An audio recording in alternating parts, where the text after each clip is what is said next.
Hey, what's good? What's good? What's good? Y'all know what it is. Just your favorite two vets on the nets. On the net, it's First Formation Morning Sports Talk. So come on and fall in with us. We're back. I know we was missed for last weekend, but we got a lot to talk about.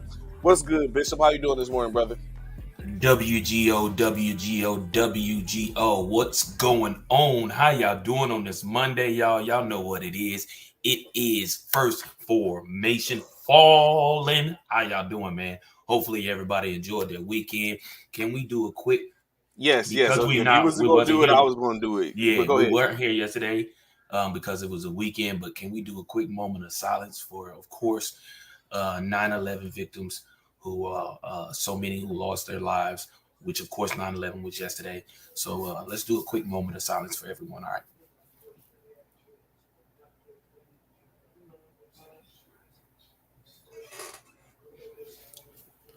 Thank you so much. We greatly appreciate it. With that being said, man, how y'all doing, man? It is Monday, day after what we call the beginning of a great. Do you hear me? It looks like it's going to be a great NFL season. Oh, I wish I was on the show this morning because I got a lot. You got a lot to say, Wooten? I bet you do. I bet you do. I Here bet you we a go. lot of Here y'all we got a lot go. to say.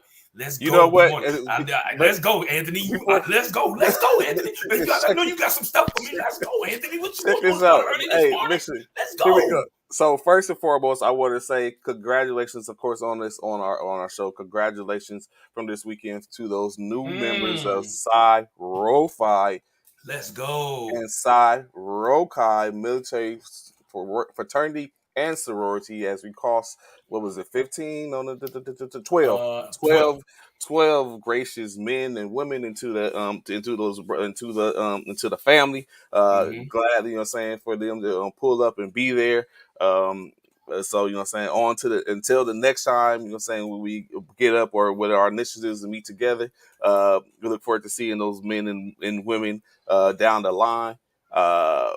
But besides that, what I'm saying, let's get to business. So I see a Let's lot get going to on it. in the comments already. So first and foremost, before we really get to what the meat and potatoes that is the college football and We can get to on NFL college too. We ain't gonna and skip NFL over it, Wooten. We ain't gonna skip it. NFL Mm-hmm. NFL. A couple of other notes I want to point out. Of course, one being saying for the ladies, what I'm saying, WNBA action went forth as Hey, we are now in the WNBA championship. That's 5 games to determine who will be the 2022 NBA champion, in which the Connecticut Sun taking on the Las Vegas Aces. And of course, just like we thought, the Las Vegas Aces were victorious 67-64, a very close game. The Kettering Sun were led by Alyssa Thomas's 19 points, 11 rebounds, 5 assists, 3 steals, 3 blocks, full slate as she did her thing. 12 points for Brianna Jones, 15 from Jonquel Jones,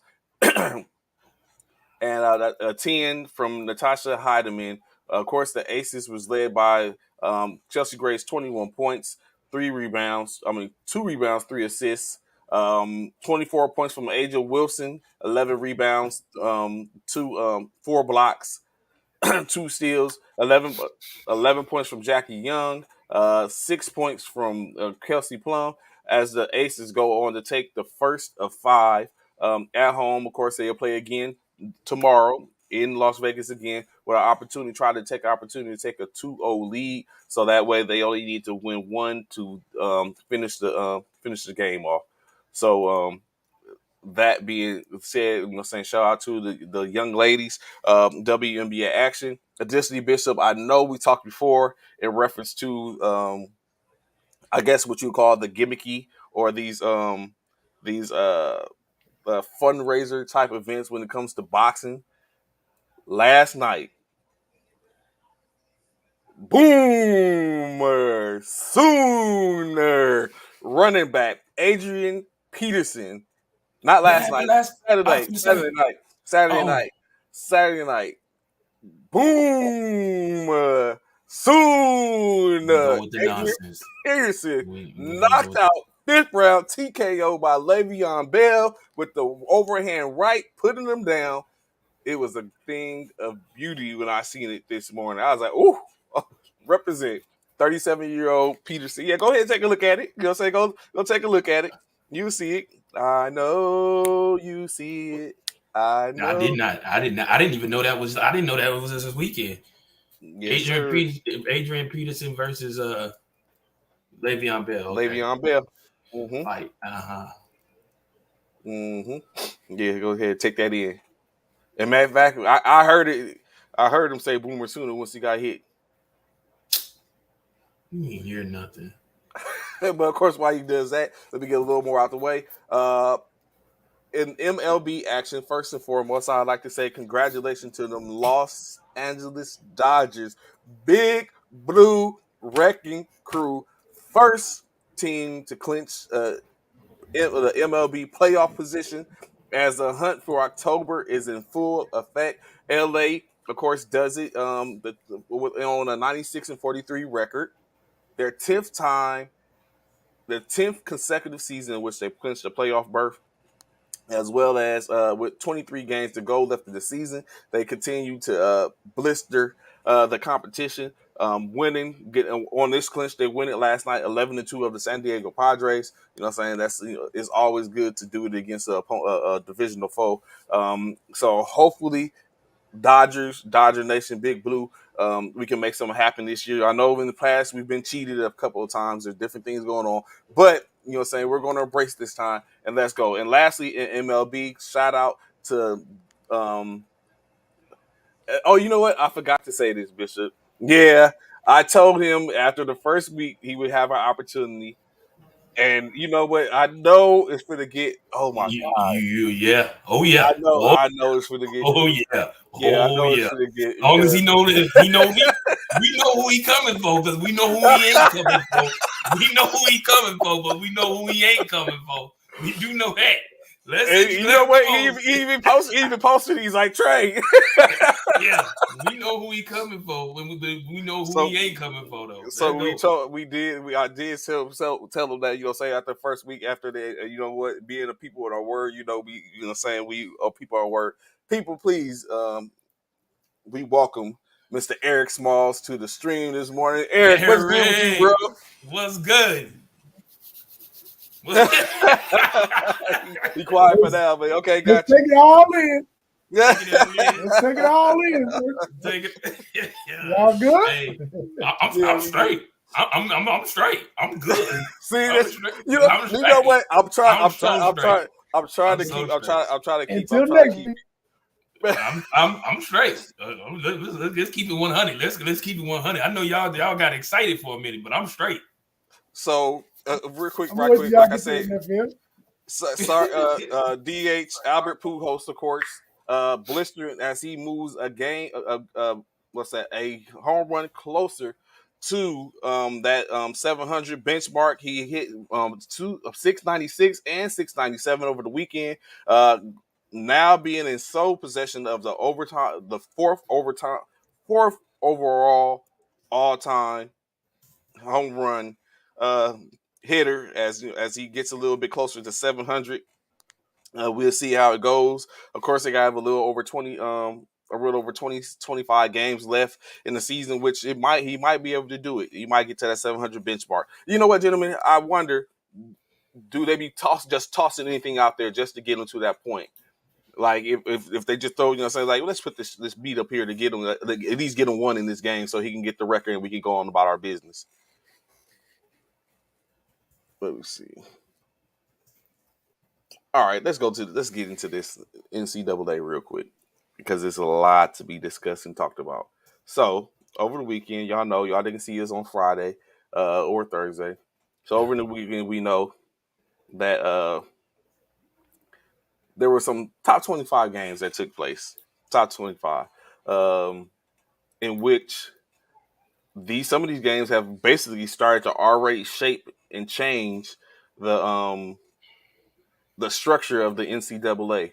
I won't go any stats, but we would just go through the top 25 real quick. What was top 25 at that time That and their part. score and who they played. and That then part. maybe discuss what we know of it, and then we'll accept and get us. Then we'll double back and go with the current rankings and where these people stand at this particular time. So, of course, number one, which probably was one of the better games. I told y'all, all y'all Roll Tide fans, I told y'all that reign is over, and it came a It ain't little over. early. It, It's it ain't over. over. It ain't over. The reign They is over. won. You can't They say it's won. over. They They did win. won. They still won. It don't They matter. You can't say it's they over did until they've win. not. You can't knock them off until they've been knocked off. Well, I'm saying that for what they used to be in that dominance is, saying is no longer is Oh, not that's what what it is you anymore. just got a preview of what two Big 12 teams is about to go do when we head over to the SEC, baby. That's what you No, got a that's preview not. of. That's That's exactly what you got a preview of, baby. this dude. That's exactly what you got a preview of. What the two Big 12 teams is about to go do when we head over there to the SEC in either next year or the year after. That's what you got, baby. That's what you saw. That's what you saw. Alabama. Number one, Mm-hmm. Alabama faced off against Texas. Texas That was part. able to give them a slight scare. I think if they had Quinn Ewers, it would have been a difference. He went down early. Yeah, Quinn Ewers went down early with the injury driven into the turf, which now he is diagnosed with a SC sprain, which is going to keep him Oh, what type of out. sprain? What did he get? What was it? I SC didn't hear what he. Oh, okay. SC sprain. Mm-hmm. So that sprain is going to keep him out for at least 4 to 6 weeks, to where he'll come back, and guess what game he'll be eligible to play in. Who? This is for Texas, right? Oh, that Yeah, would probably be the Red River the Shootout. Red River Shootout, 6 weeks. That would October probably. 8th will be his next. Yeah, Is that would the be the Red earliest River he could Shootout, come baby. back, most likely. But again, like I said, but they wasn't playing Oklahoma. They was playing Texas. I mean, they was playing Alabama. They barely lost. On I guess you say technicalities. Alabama gets the W, 20-19. Georgia, number two, Georgia faced off against Sanford, getting their easy W, 33-0. Ohio State took on Arkansas State, another drubbing, 45-12.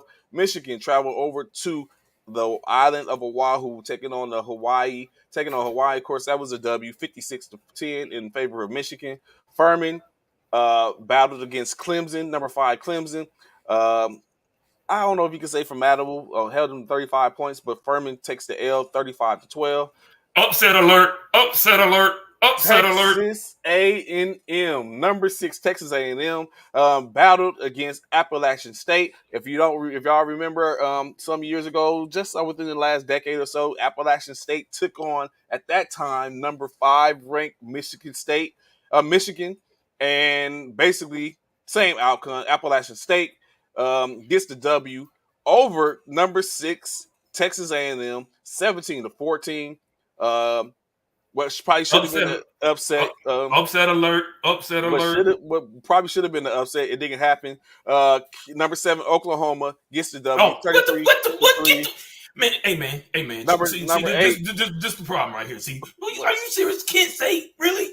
What Upset happened? against Kent State, bro? Are you serious right now?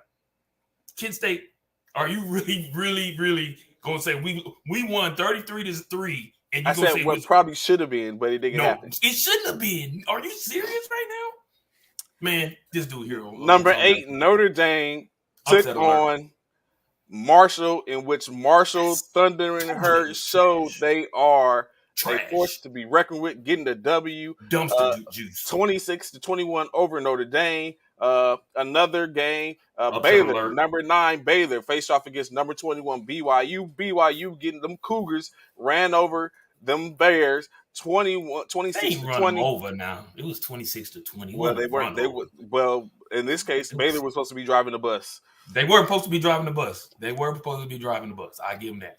Number 10 USC Trojans on the Up should have victory, been an upset. They should have lost to Stanford. 41-28, beating Stanford. They should have Arizona lost. State against Oklahoma State, number 11 Oklahoma State, 34-17 with the W.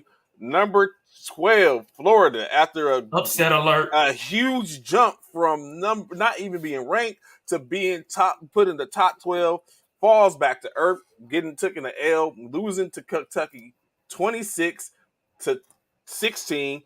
Kentucky, and then number 20. We'll discuss shortly where they're at currently. Utah gets back into the thick of things with number 13 with the blistering bombardment of points, beating Southern Utah 73-7. Michigan State gets a goose egg, provides a goose egg to Akron, getting the W 52-0 against Akron. Southern Miss versus Miami. Number 15, Miami gets a W 30-7 over Southern Miss. Arkansas 44-30 over South Carolina. Number 17, Pittsburgh took on number 24, Tennessee. Hold on, real quick. South Carolina, isn't that where this dude, what's Rattler. that dude? Oh yeah, You know what his him, name is. Don't even try to that play. dude, him. Yeah, Spencer Rattler. That's where he is at, right? They lost to Arkansas. Okay, good. Yeah, they lost to Arkansas. Good. This dude, the hate. Number Tennessee, number 24 to beat outlasts number 17 Pittsburgh 34-27. He wouldn't have much to talk about because them Cowboys. He really wouldn't. Because he really wouldn't. Or that would be all he would be talking about. That's it. North Carolina State continues on from number 18. North Carolina State continues on, getting the W 55-3. Washington State versus Wisconsin. Upset Washington alert. State with the Upset alert. 17-14. Number 22, Ole Miss 59-3 against Central Arkansas. Wake Forest 45 points versus Vanderbilt's 25. Y'all know what it is. We can't get past that. And another upset to end it all. Houston faced off against Texas Tech as them Red Raiders took care of the Cougars, getting a 33-30 W in state. So of course, when y'all hear that, as y'all heard my cohort with the upset alert going on, basically that means that some teams just didn't have what it took to stay in it. Of course, I told you, Trey, and I told everybody watching. Eric probably was a witness to this as well. Notre Dame should not be in the top 25 anyway, close, or it shouldn't have happened. Notre Dame should have never been in there. You know what I'm saying? Notre Dame didn't deserve to be in the top 25, and they just proved 2 weeks in a row that they shouldn't have been in the top 25, and they definitely shouldn't be in there now. With the top 25, the new top 25, which I explained, I said, if Georgia has problems with Texas, Alabama had problems with Texas, Georgia was going to skip over them into the number one position. And that is exactly what happened. Our top 25, as of right now, AP top 25 is Georgia at number 1, Alabama at number 2, Ohio State at number 3, which they was at 3 last week. Michigan is at number 4. They stayed stagnant. Clemson is still at number 5. Oklahoma, boom! Sooners are now number 6, moving up one spot to from number 7. And can you believe it? USC Trojans y'all know what it is. Went from number 10 up 3 spaces to number 7. Oklahoma State comes out at number 8. Number 9, Kentucky with the huge upset goes up 20 spots. 20 spots. They were 20. I mean, they didn't go up 20 spots. They was 20 last week. They went up 11 spots to number 9. Number 10 is Arkansas. They were 16 last week. Michigan State at number 11. They jumped up 3 spots. BYU, who was ranked 21 at the end of last week, they are now number 12. Number 13 is Miami, who was 15. Utah went from 13 to 14. They dropped. Tennessee went from 24 to 15. North Carolina State is at 16. They dropped from 8. Oh no, they went up from 18. Baylor dropped from number 9 to number 17. Florida dropped from number 12 to 18. Wake Forest is at number 19, moving up 4 spots. Ole Miss went up 2 spots from 22 to 20. Texas, not ranked, jumps into the top 25 with a close game with Alabama. But they lost. That's the thing. They lost and got into the top 25. Yeah, they did. They lost. Then, not only that, Penn State, who also wasn't ranked, jumped into the top 25 by coming up into number 22. Pitt jumps into with that loss, going from 23. Going from 17, dropped down to 23. Texas A&M dropped all the way down from number 6 to barely making it to top 25 to number 4, and to round out the top 25, Oregon, who used to be up at the top 5, I believe Top Oregon 11. was in the top 11. They Mhm. went from not being ranked to round off the top 25 in college football AP poll. So some things to take in consideration. Now the SEC currently has 8 teams in the top 25. ACC leads up with 5. Big 10 has 4. Big 12 has 4. Pac-12 currently has 3, and the Independent has one lone team with the BYU as an independent in the top 25. Like we said, some notes we just took in consideration. Wisconsin now with their loss falls out the top 25. Houston falls out the top 25. Interesting enough, like we just said, Penn State, Oregon, and Texas all get into the top 25. The most interesting is Texas with a loss. You know what I'm saying? But this, in my opinion, Man. continues to be a slap in the But you face. got well, not really, It Trey, does, because because hold now on, you're bro, telling because me you that got the value that they value because they but it's played number because it's one. Alabama. Yes, it's Alabama, and they was in that game. Alabama beat them by 3. You gotta give Eric. You gotta give them their props, man. Beaten by You gotta one. give. I mean, by 1. You gotta give them that. They just do. They had Alabama that whole game. They controlled Alabama the Alabama entire did it game. with 2 backup quarterback. I mean, they did it with 2. Texas did it with 2 backup quarterbacks. So you know what I'm saying. And that's even more reason to be in that game. How So are you what in I'm the game saying, against a team who has no backups and you got 2 backups and you stayed in that game? That's well, even more embarrassing. what I'm saying, it's true that, but if that's the case, then Alabama should have fell further than number 2. Now If that's the I case, agree to that. I agree to that. Now I agree to I that. mean, it's only 2 games in, man. yeah. I Y'all mean, I trying to got split it. these big changes in 2 games? Hell Well, yeah. If it was someone else, it would. it was big. It was big changes for Oregon. They dropped out of the top 11 and was not ranked. And And the it was one one game. game, and Alabama they dropped out. dropped number. Alabama dropped to number 4 or 5 one time and still went back number 1. Yeah, I Right. mean, because like I said, And we that's know that's about going the to happen. furthest Alabama has ever dropped, though. Alabama don't never drop out the top 10. Whether they win, lose, or draw, they never drop out the top 10. They never drop out. But Yeah.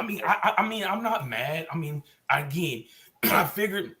Excuse me, I did figure Alabama was going to win. I think a lot of people felt like Alabama was going to thrash them. Unfortunately, that's not how it panned out. Again, I felt like if Texas was to give them a run, I knew Texas would get into the top 25 because, again, it's Alabama. And they gave them a run. So I'm not surprised that Texas made it in the top 25 at all. However, and I did say Alabama or Georgia was going to jump over Alabama if Alabama had problems with Texas, and that's exactly what happened. But like Trey said, there's 3 teams that jumped into the top 25, and that was Penn State, Texas, and of course Oregon, which they were previously in there, and then they jumped back in at 25. It was some good games. I didn't get a chance because of our weekend and stuff like that. I didn't get a chance to catch a lot of the games. So, Eric, did you check any of the games out? Like, did you watch any of the games? Were there some games you was paying attention to that you thought was very competitive? I'm always looking for the upset game. Mm. That's my biggest thing. Alabama, I really thought Alabama was going to really get this whole game away. Right. That's sad for real. Alabama, yeah, sad, man. Yeah. I feel like Nebraska's gonna be that team to upset a lot of teams. Mm-hmm. Like Oklahoma next week, I'm looking for Nebraska. Thank you. Thank listen, you. Listen. Certain teams I Listen. I watch the game for what it is. My team is Missouri. Ain't no bias.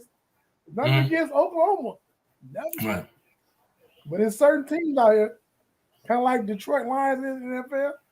If you get them, if you open that door, let them in, they hurt you. This is the thing with Nebraska. They just this is the thing with Nebraska coming in this weekend. That's right. They just fired Scott Frost just got fired on Saturday or Sunday. Yeah. He got fired. I do not see Nebraska coming in with a brand new coach, definitely trying to beat us. Nah, not with a new coach. They don't need no brand new coach. It's not. Don't nobody change in the middle of the season. They gonna keep what they already got. They didn't let this man. They didn't fire this man after 2 games. 2 games. Well, it was more than 2. Well, we know. Over, Don't get me wrong. They set the table. Yeah, they set the table last. Normally, when he was on the hot seat. Coach, he was on the hot seat. He was on the hot seat. I get normally, it. when they fire a coach in the middle of the season, when they fire a coach like that, that means they got the team and they don't feel like the coaches are holding up. Right. If you get fired during the season, they really feel like the team is better than what you're doing. Right. That team, right. I feel like Nebraska gonna upset. All right. Not gonna happen. Not gonna happen. I told him that way before. He thinks that too. It would because, but of course, like for the top 25, we're gonna just talk about the 2 ranked teams against each other, which they have 2 games. Which Miami, number 13 Miami takes on number 24 Texas A&M next Saturday, as well as number 12 BYU takes on number 25 Oregon. So again, Oregon has an opportunity to get further into the top 25, or basically they're going to fall out again because we know they're not going to stay in at number 25 if they lose to BYU. So those are the 2 of the games in which they have players playing against top ranked teams playing against one another. At this point, it doesn't affect USC anymore. So I stand by. What doesn't affect USC? I need number 6 or above to lose now. Oh, that's what I'm saying. Let me see, but 6 and above. Let me see. Oh yeah. That doesn't look like this is gonna happen for y'all anytime soon. Y'all gotta wait. Y'all gotta wait. Yeah, y'all gotta wait. Yeah, y'all. Matter of fact, I can't. We've won. I think we jumped y'all this week. I think y'all. How y'all gonna jump it? Hold on. Who y'all got? Hold on. Speaking of which, we know we got. You play Fresno. Y'all playing? See, this is the thing I'm talking about, Eric. See this? They playing Fresno. Y'all playing Nebraska? It's about the same thing. Obviously, y'all think Nebraska's better than Fresno because y'all definitely got Nebraska beating us. No, so that doesn't mean that we think Nebraska's better than Fresno. We think Nebraska's better than Oklahoma. That's what we're saying. We're gonna prove that wrong. Obviously, we're gonna make that happen. We're gonna prove that wrong. We do have some big games this weekend. In the top 25, we got Georgia versus South Carolina. That can be Saturday. That can happen. No. Spencer Rattler. No. If Texas can rattle Spencer Rattler, you take Georgia. It's not going. Man, no, not even close. Spencer Rattler. He's messed up when he thought he was. Bruh, he's not finna do nothing. Then we have number 6. You know what I'm saying? Then we got number 6 Oklahoma versus Nebraska. I know what the outcome of that's going to be. Then we have Youngstown State versus number 9 Kentucky. We have Texas State versus number 17 Baylor. Then we have this is just the top 25 I'm talking about. Number 20 Mississippi against Georgia Tech. Okay, number 20 Mississippi versus Georgia Tech. Number 12 BYU versus number 25 Oregon. Number 20 Ole Miss. Number 20 Ole Miss versus Georgia Tech. Number 22 Penn State versus Auburn. Now that's going to be a good one. That's definitely going to be a good one. BYU and Oregon is going to be a good one too. If Oregon can win that's going to be crucial to get back in it. Alabama versus University of Louisiana Monroe. Louisiana Monroe, yeah. That's that game. Who else? Then we have Liberty versus at Wake Forest, number 19. Wake Forest 19, yep. And then we have that's it. Hold on. Ohio number State 10 versus Toledo. Yep. And then number 10 Arkansas versus Missouri State, Oklahoma State versus University. Arkansas Pine Bluff at Oklahoma State at number 8. And then we have number 16 Tennessee. North Carolina State. Tennessee got these candy games. They play Akron. Like, seriously? Tennessee. Do they? Is that what they play? Number 15, Akron. Tennessee against Akron. Yep. And then number 11, Michigan State versus Washington, which is going to be a good game. North Carolina 16. Yep. South Florida versus Florida is going to be a good game. Pittsburgh 23 versus Western Michigan. Yeah, that ain't going to be nothing. And UTSA versus I did not know that. UTSA plays Texas this week. Ooh, number 21 ranked Texas. Utah versus I know, right? I know. San Diego State versus number 14 Utah, Fresno State versus USC. Really, guy? Now you know what? Keep that same energy. Keep that Y'all same playing. You talking energy. about you talking Keep about that Tennessee same playing energy. somebody. They You only talking about gave who y'all, Tennessee? Come on, man. Fresno. they Keep only that gave y'all same energy. 12 points, though. Keep that same Come on, energy. man. Come on, man. That's the top 25 They only games gave this y'all weekend. 12 points in Fresno, man. Man, come on, man. That's what I'm saying, man. Obviously. That is our top 25 games of this week. A few upsets, I'm sure, is about to be in the making. I do believe South Florida can beat Florida. Penn State gonna lose. Oh, you got Penn State losing? Eric, Penn State Auburn gonna lose? They running gonna game. fall? Auburn got a running game. They do. They're not doing fuck. Yeah, Auburn do. Auburn. I said that's gonna be a good one. That is gonna be a good game. That is definitely gonna be a good game. Texas Tech trying to bounce back against North Carolina State. I don't know if they can do it, but we shall see. Oregon going to drop out of the 50 if there was a top 50. Because Oregon got a good Oregon got a what they the one matched up with a ranked team, right? Oregon playing what's it called, right? Oregon's playing BYU. Oh yeah, that's gonna be a good game right there, bro. That game is at 2 p.m. or 2:30 Central Standard Time on Fox. Make sure y'all catch it. That's one of the. That's right after the. That's right after the early game. The early game. That's the second slate of games. Yeah, man. Any other upsets y'all see or y'all know of that y'all think of? We told you the main one already. That's ridiculous. Y'all What makes that ridiculous, Bishop? Nebraska? Really? Yeah. Let me explain something to y'all about the Oklahoma history, right? We used to run Nebraska when they was over in the Big 12 before they left. We ran Nebraska. Mm-hmm. Ran them. Ran Nebraska before they before they got tired of getting ran through in the Big 12. That's why they left. Mm-hmm. Just like Texas, Texas A&M, they couldn't do nothing over there. They want to run them to the SEC. They did nothing over there since they've been there. You know, that's why. Nebraska still they are who we say they are. We are who we say they are. They're Nebraska, the Cornhuskers. Nothing to us. We'll see. I'm telling y'all, bro. You know I'm gonna be right in front of the TV on Saturday for that one. If Alabama would have lost, they still would play hard against certain teams. That part, and that's what it is. That's the factor. That's why I said it's possible for Rattler to sit up and show up and do what he got to do against Georgia.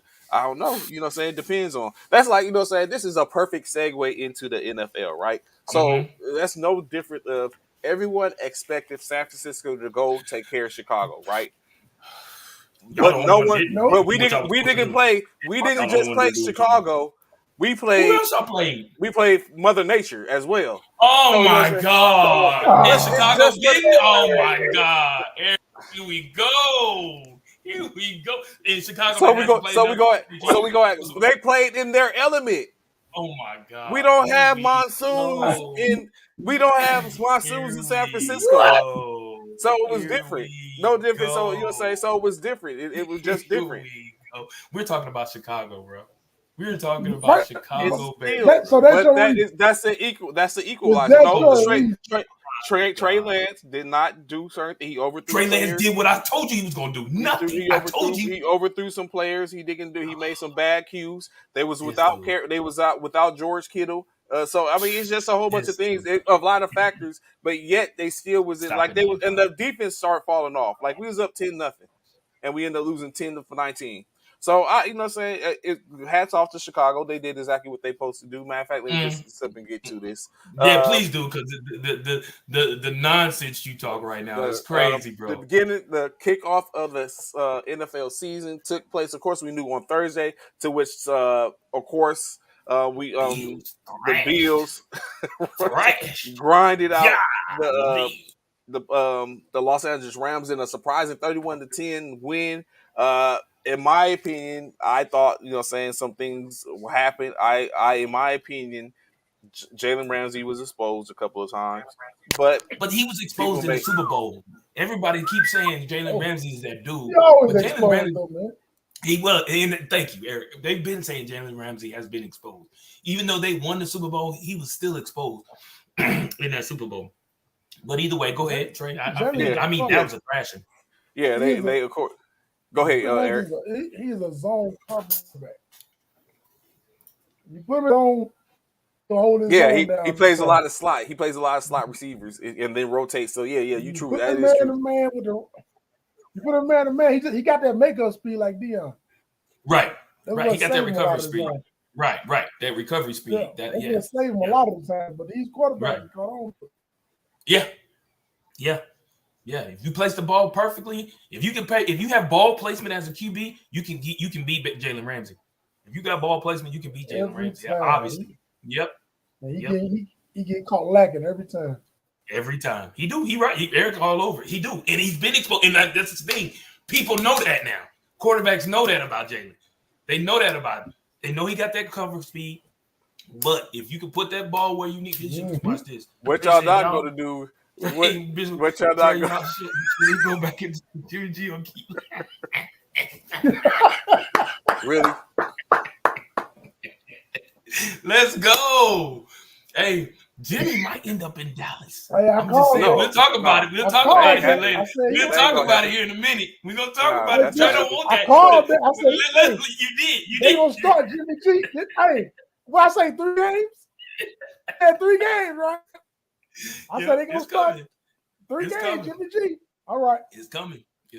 Like he said, Trey Lance, 13 for 28, 164 yards, 1 interception. Trey Lance, however, did lead the rushing attack with 13 carries for 54 yards. Deebo Samuels with 8 carries, 52 yards, 1 touchdown. Elijah Mitchell, Eli Mitchell, hoping that he'd come back. He ended up going down with the injury, which he had 6 carries for 41 yards.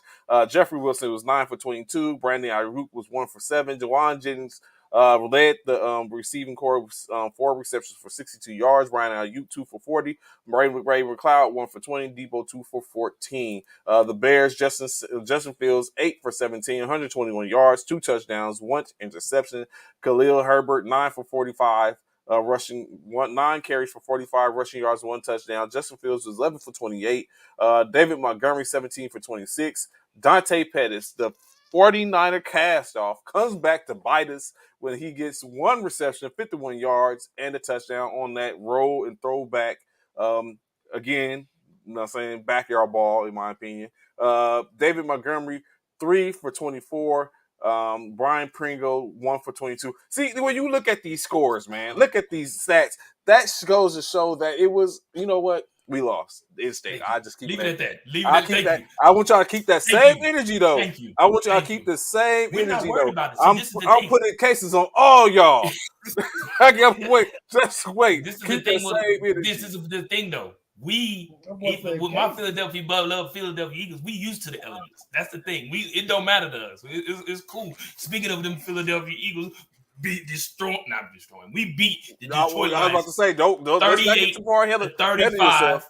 38 to 35 with Jalen Hurts throwing 18 for 30. Hey, it don't matter. 18 for 32, 243 yards. Now, the only problem I have with that, he didn't have no passing TDs.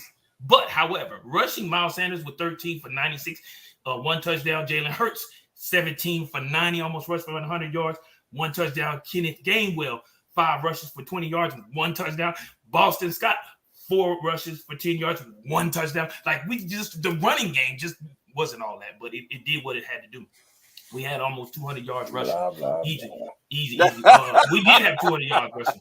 Receiving, A.J. Brown. For those of you in fantasy, those that don't believe in this dude, A.J. Brown, 10 catches for 155 yards. Dallas Goedert, 3 for 60. Kenneth Gainwell, 2 for 12. Miles Sanders, 2 for 9. The rest of them does not really matter. When it comes to the line, Jared Goff was 21 for 37, 215 yards, 2 touchdowns, 1 interception. DeAndre Swift carried the ball 15 times, 144 yards, 1 touchdown. Jamal Williams, 11 carries for 28 yards, 2 touchdowns. Jared Goff rushed 2 times and got 10 yards. For receiving, St. Brown had 8 receptions, 64 yards, 1 touchdown. DJ Chark had 4 catches, 52 yards, 1 touchdown. Hawkinson, 4 for 38. DeAndre Swift, 3 for 31. Everyone else does not matter. What matters is that these Philadelphia Eagles did get the win over Detroit. I will say Detroit Detroit's picking up Did where they left off last year, which means they're yes, going to be a Detroit problem. Detroit is definitely not the same team that we've seen before. Detroit came in that game and came and punched Philly in the mouth at the beginning. They was playing ball, and I cannot knock them for that. I didn't get a chance to watch the game because I was coming back, flying back in and stuff, so I didn't get a chance to catch that game. I was just happy that we did get the win because at one point I think we was up 31 to something. Detroit came back in that game to make it competitive, and it just came up a bit short, but we got the win. Go EAGLES Eagles. Let's go. Detroit, I don't care about what you're talking about, Anthony. Well, almost came a millionaire when I played the lotto too, but I didn't win it. I don't care about almost. But it goes. Guess what? It don't go down in the record books as almost one. It goes down as a W. You hear me? Don't nobody hear about the almost. Who cares about almost? Let's go, Eagles. It's like Eric was saying, man, which I seen last year. Like Eagles was in those games last year, even though they finished with 4 W's. They was in those games last year. There's nothing changed. They still remain in games. It's just a matter of, I'm sorry, yeah, Detroit. Detroit was maybe subconsciously the Eagles. You know, saying that's the truth for the Eagles too. But in state is Detroit was in them games last year. First game of the season, it's the same thing. I hope they could turn the corner at some point to where we're not having conversations about the what ifs for them, and they basically start they getting the job done and start picking up some W's across the board. Moving to this, since Eric is. Yeah, I was about to say, since Eric here, let's talk about these Vikings. He was looking like, yeah, let's just get to it. Of course, we can talk about the Super Bowl champ later on. Go ahead, we come back to the Green Bay Packers faced off against the Minnesota Vikings. Interesting enough, years before we would have thought this would have been a situation where this dude here, man. I ain't gonna lie. Go ahead. Go ahead, Eric. Go ahead. All right. So, hey, when y'all get through these stats, y'all go ahead. Right, you got it. But look, Kirk Cousins. I told y'all stop playing with me. All right, so Aaron Rodgers, the trash that I told y'all he was. He was 23. He was 22 for 34. Hear me out. He had 194 yards passing. Mm-hmm. One interception. We put him on second about 5 times, broke his neck almost. So he was pretty much just out of there. Mm-hmm. Kirk Cousins, 23 for 32, 277 yards, 2 touchdowns, no interception. Super Bowl quarterback. He ad-libbing at this point, but go ahead. We listen. Yeah, that part. Not Jefferson. Only 9 receptions. Right? Man. 184 yards receiving. The man had 9 yards shorter than Aaron Rodgers passed for receiving. Ugh. I'm just going to say that. 2 touchdowns. Bad man. Hey, he almost had 3. Only 9 receptions. Yeah, he almost had 3. Should have been 3. He couldn't get his foot back. Yeah. He almost had 3. Yeah. He's a bad man. Hey, it wasn't so, even the game. Is he a bad man? Okay, we're not going to say that he's not a bad man. He is a bad man. He's a bad man. I watched him. We're going to see. We're going to see. We're going to see. Y'all let Swift ran for 134 yards against the Eagles. If y'all, look, Cook will run for 200 yards next week against the Philadelphia Eagles. Watch. Not going to happen. Not going to happen. Swift run for 130 yards? So definitely interesting. In that game, Detroit held Aaron Jones. Minnesota held Aaron Jones 5 carries for 49 yards. AJ Dillon was 10 for 45 with 1 touchdown. Romeo Doubs, a rookie wide receiver, 11 for carries for 1 carry for 11 yards. His AJ Dillon also 5 receptions for 46 yards. Dobbs 4 for 37. Tight end Tony Runyon was 3 for 36. Like he said, Dalvin Cook is 20 for 90. I don't foresee him being held. They play y'all next. Eagles play Minnesota next. Ooh, y'all might have a game in your hand, fam. Yeah, we go over there. Hey, but no, I will say this though. That first play of the game, Patrick Peterson, we need to find another cornerback. That little rookie ran smooth pass, Peterson. Smooth pass. Wide Smooth open, bro. pass. I'm And he talking about dropped the it. boy didn't fake or nothing. Nothing. He just flat out ran straight past. outran him. That goes to show, like, and Aaron someone was Rodgers watching. put it Someone was right watching in the that tape. boy's chest. Someone was watching the tape. Anybody that ever played football would have caught that. Yep. That was ridiculous. Because it was put perfect. I saw that. I'm so glad he dropped it though. Boy, out the gate. I was like, oh my God. And he That dropped means it. that means someone was watching. That Someone scared be me. watching tape. Yep. He dropped it. That scared me. Since they calling for your, someone's calling for your head, Bishop. So let's get into this right here. What's that? Who told me CD Lamb was on the same level as Jamar Chase? Didn't hit me. Yeah. Oh, then he hit me. So clear your throat. What you, I'm about to. But what you're not gonna do is when we look at this game, right? When we look at this game, I believe outside of probably what's his name? Dude was eating. Greg. I mean, it was only one receiver that was eating for them last night. Noah Brown. Yeah, who? Noah Brown. He only had 5 catches. I'm talking about Dalton Schultz. Oh yeah, we know Schultz was gonna do that. I'm talking for Noah Brown not to even be known, and then yeah, he was a focal point. Yeah, but CD Lamb wasn't even. He only had 2 catches. He wasn't even targeted like that. The passes that Dak Booty Prescott was throwing was two of them. 2 of them I could say was definitely behind CD Lamb. You can't blame CD Lamb for those. You got to blame Dak Prescott for those. You can't blame CD Lamb for that. In any case, bad passes to bad passes. Last night's game, of course, we, like you said, Tampa Bay faced off against the Cowboys, so we can talk about it, get it on tape, get it on record. 19-3.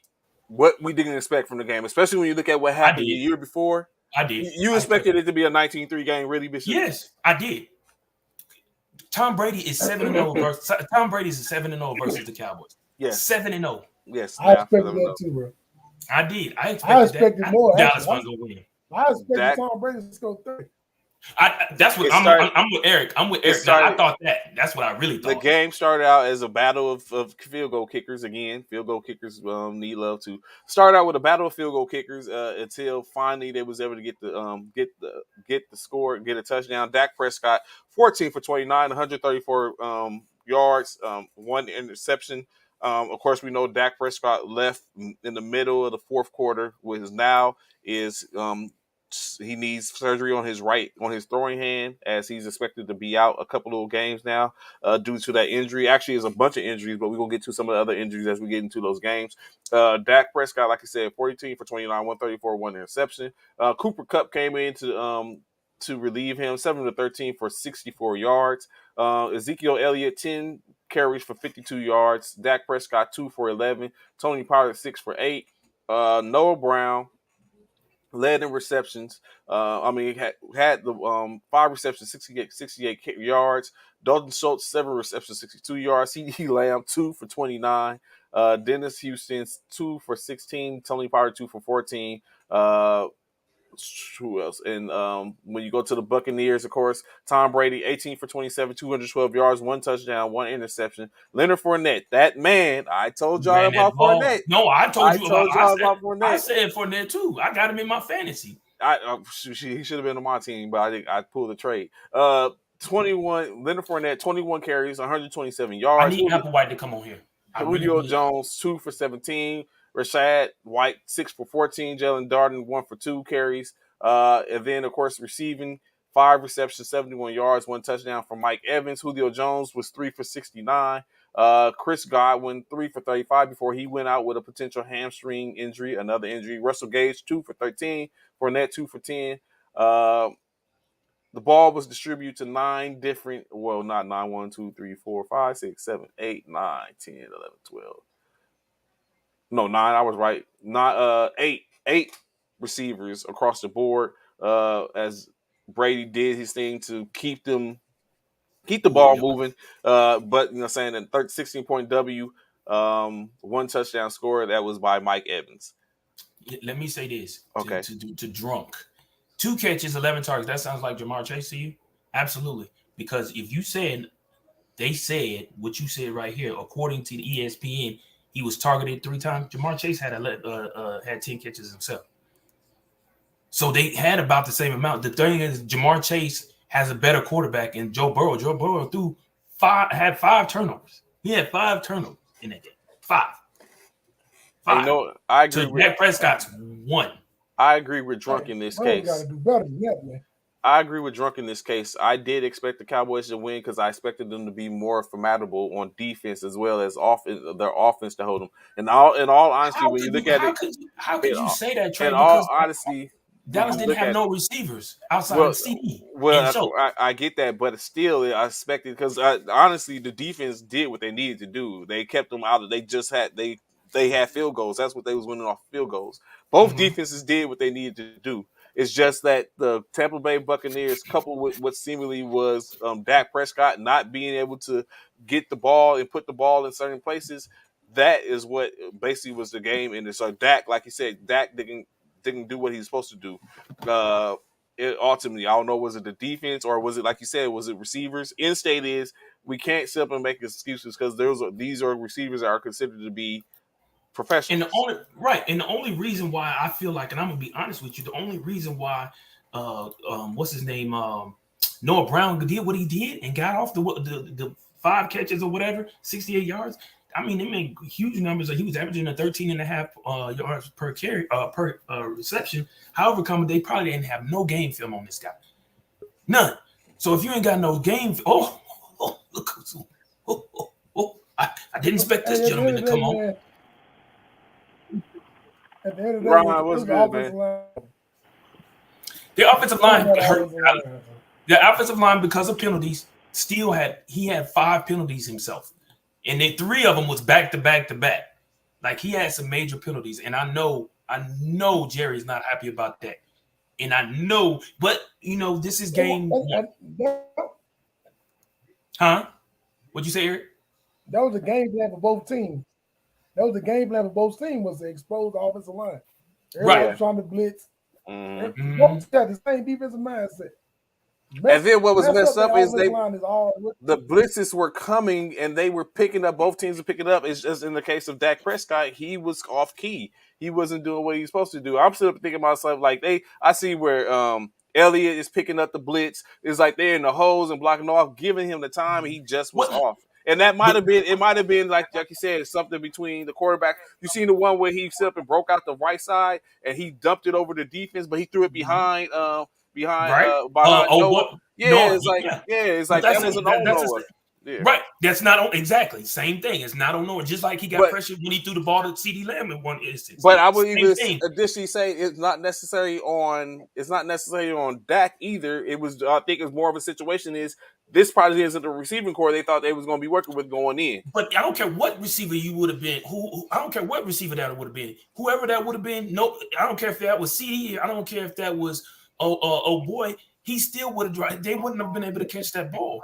Now the same thing. I don't know if y'all paid attention, Eric. But the difference had to be that they probably would have knew because when you look at it, the reason Dak threw it behind him is because Noah was wasn't looking, and it looked like it was room in front of him had he had led him, but if he would have led him right into the cornerback that was coming down, the safety that was coming downhill.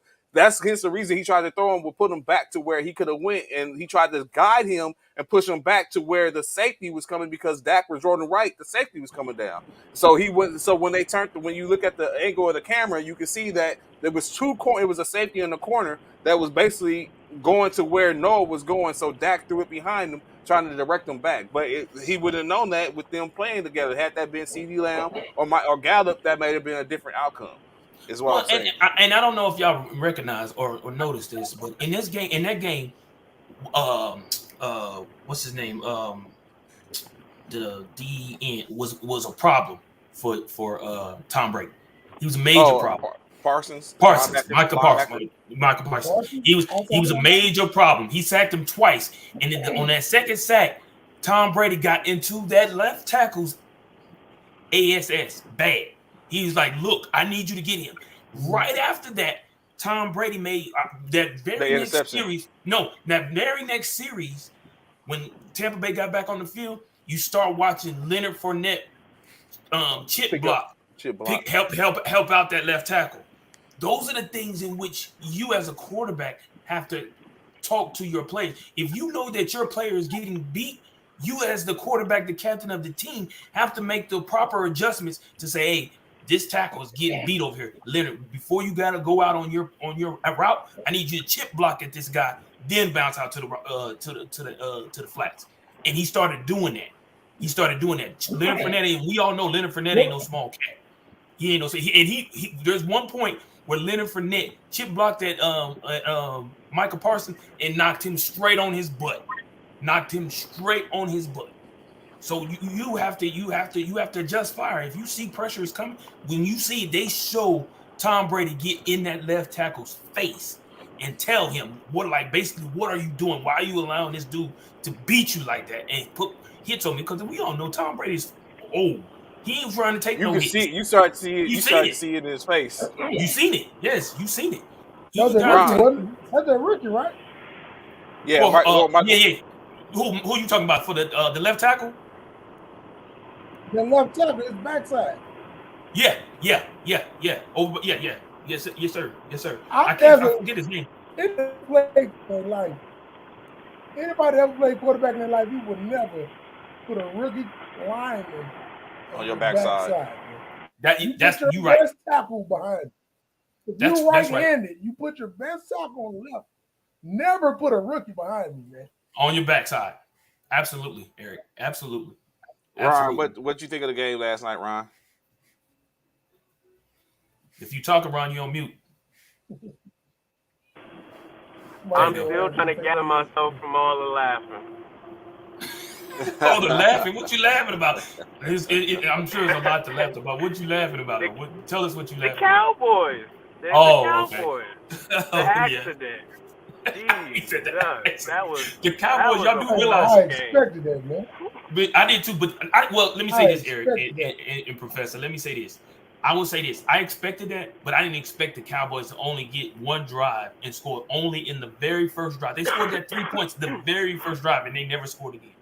That very first drive, they scored 3 points and never got close to score again. Or they did get close. They got. They got close to the red zone, but then still got a bunch of penalties and put him out of. I would have fired McCarthy that night. Goodbye, dog. This is where experience kick in, man. Right. Both of them quarterbacks had brand new offensive line. They never really worked together. Didn't know how to block together. Brady know how to make the team work. Experience. Right. He beat them boys off pure experience. Okay, I know my line weak. I'll use this big running back I got 21 times. That's right. And take some of the pressure off. He wasn't trying to make no long. Yeah, he wasn't trying to make a lot of deep plays. If he was ready to throw it, but that was it. That just throw off the plays. And then here come Prescott with his still on his rookie mindset, still trying to run the exact same plays, play action, all this, as if you really gonna have the same amount of time in the pocket. You're not. You got to change the game plan. He never changed his game. He didn't. Coaches didn't, and he didn't either. Right. You can't do that.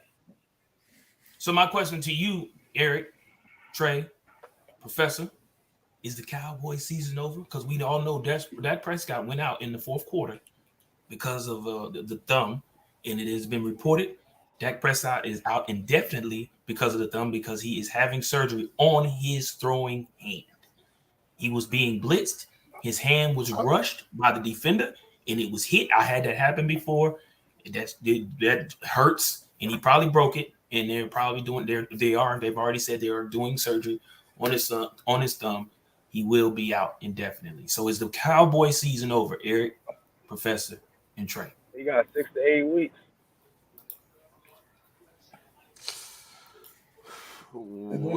Yes, it's over. It's over.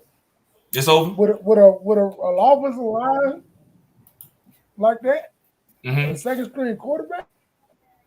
Yeah. I don't care what you got. It's over. Unless your defense has scored 21 points. Right. I know I know Cowboy fans are sick. That's why we don't have any on the show today. None of them came in here. Not one Cowboy fan. Normally we got a plethora of them. Not one Cowboy fan is on the feed watching today. But I expect technically, Bishop, have to take that sword as a Cowboys fan because I got 2 in the football yesterday. It was late at night. I'm like, Tom Brady done beat the Cowboys 5 times in a row. All of the NFC East won. The Cowboys is winning 2, and I went and bet on them. And nobody stopped me. I felt so stupid watching that game. Tom Brady last night's win made him 7-0 versus the Cowboys. He's never lost to the Cowboys. I know. He's 6-0 now. I just got 2 into it. Brady. Bro, do you know? I looked in the mirror and said, "Do you know they was playing Tom Brady wrong?" Yeah, it was good at first. The Cowboys definitely never. The Cowboys was in that game for pretty much the whole game. They was in that game. They had plenty of opportunities to win that game versus the Bucs. They did. Right. They just couldn't execute. They couldn't. Penalties killed them. I don't know how many penalty yards they ended up with, but penalties killed them a lot in that game. Dak was off, but so was Tom. Tom was off. Tom missed some huge passes too. Tom missed some passes that he shouldn't have missed as well. But I blame that on week 1. You expect that a lot of teams are making mad mistakes. Dak is overhyped Teddy Bridgewater. Something's gonna need to happen, bro. Something's gonna need to happen. This is where we was talking about where I said it might be time for Garoppolo. It might be time for Garoppolo. Oh, no, you know what guys need to call?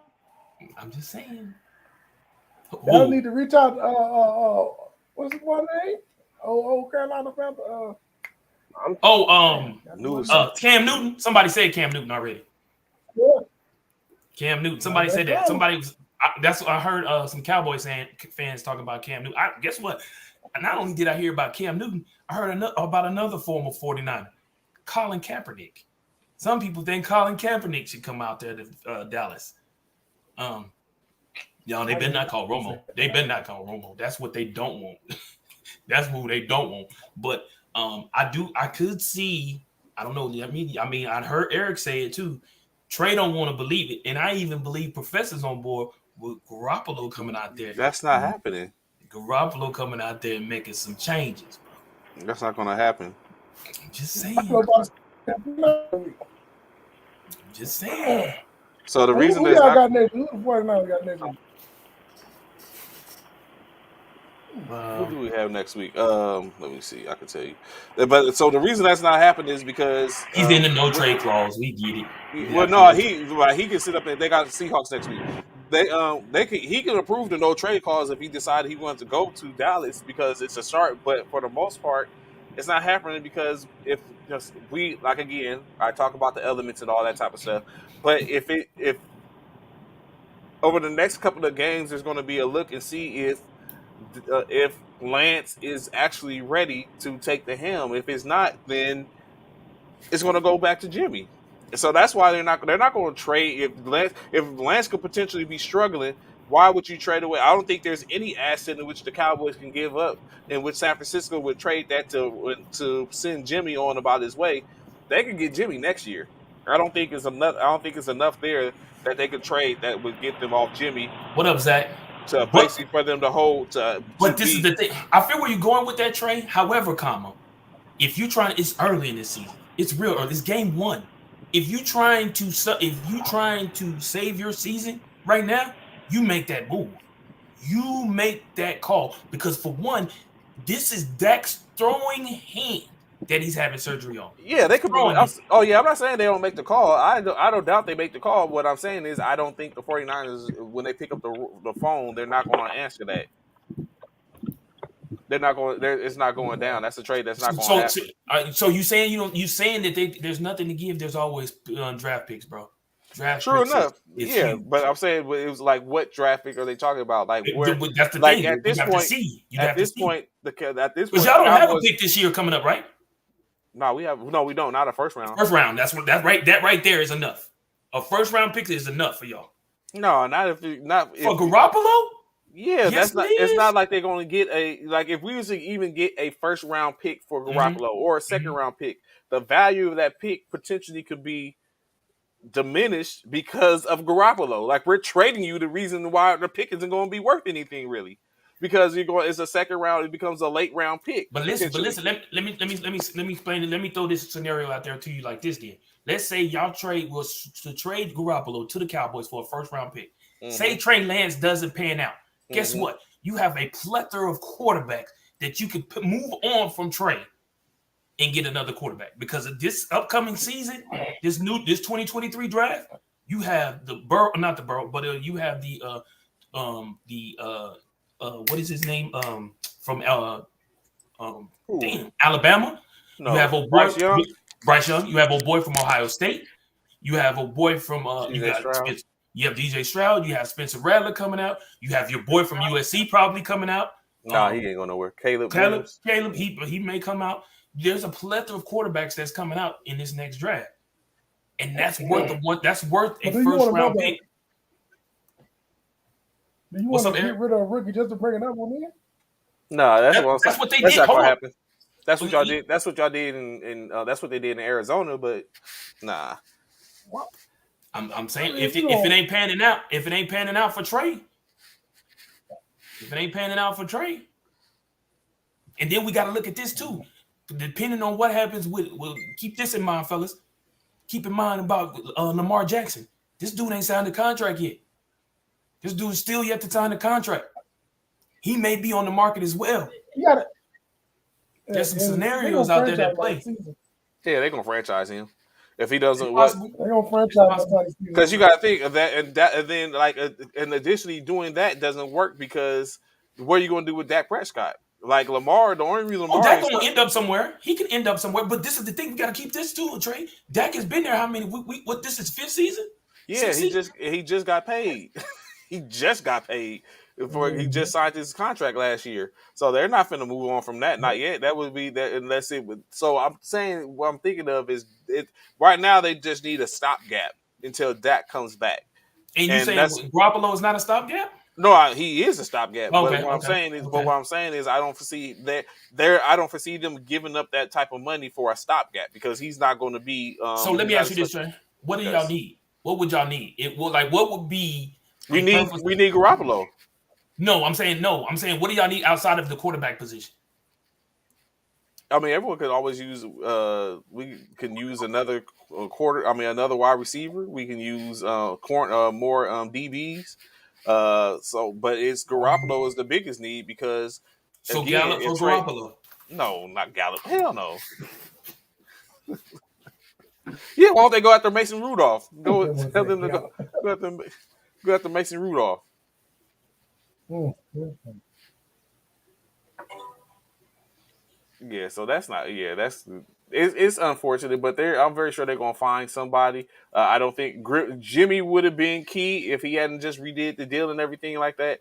And restructured the deal for it to stay in San Francisco. And now, like after what we seen yesterday with Trey Lance, of course, now I think it starts a clock on whether or not Trey is going to actually be ready if he can overcome those issues. Like I said, again, the elements the elements showed some stuff. It even showed that he isn't who we thought he was, or it showed that, saying that he can't play in that type of element. One or two things. Because what would have happened is, say they had beat Chicago, and then we would have been drinking the Kool-Aid, and then presumably, probably what could have happened is we would have got exposed by someone else. You know what I'm saying? But now what we see is, okay, the elements showed this. If this is the truth, if this is the same thing that we see against Seattle, we got problems. Insert Jimmy Garoppolo possibly, or the talks get louder is what it comes out to be in my opinion. So, but I don't think it's enough to where I don't think at this point you need to be specific Jimmy G. He's a safety, he's an insurance policy, and I don't think they're going to sell that insurance policy. Yeah. Uh, who else we got? Oh, one of the games, of course. Cleveland faced off against Carolina. Where's the stand that he ain't in here? Cleveland, that's another person that ain't around. Cleveland Browns victorious 26-24. Jacoby Brissett 18 for 34 for 147 yards passing, one TD. Nick Chubb 22 carries for 141 yards. Kareem Hunt, 11 for 46. Receiving, Donovan Peoples-Jones, 6 receptions for 60 yards. Kareem Hunt, 4 receptions, 24 yards, 1 touchdown. Anthony Schwartz was 1 for 19. Harrison Bryant, 2 for 18. Amari Cooper was 3 for 17. Njoku, 1 for 7. On the Panther side of the ball, Baker Mayfield, 16 for 27, 235 yards, 1 TD, 1 interception. Christian McCaffrey back in action, 10 carries for 33 yards and a touchdown. DJ Moore was 1 for 7 rushing. Baker was 5 for 6 in rushing and a touchdown. Deonta Foreman, 2 for 5 in the touchdown, and Chuba Hubbard was 1 for 3 carries. Robbie Anderson, 5 receptions, 102 yards, 1 touchdown. Ian Thomas, 2 for 53. DJ Moore, 3 for 43. Christian McCaffrey, 4 for 24. And with the Cleveland Browns getting the W, 26-24. Of course, it was off a field goal in which they won. A missed field goal, however. Ron, Eric, what did y'all think about this game?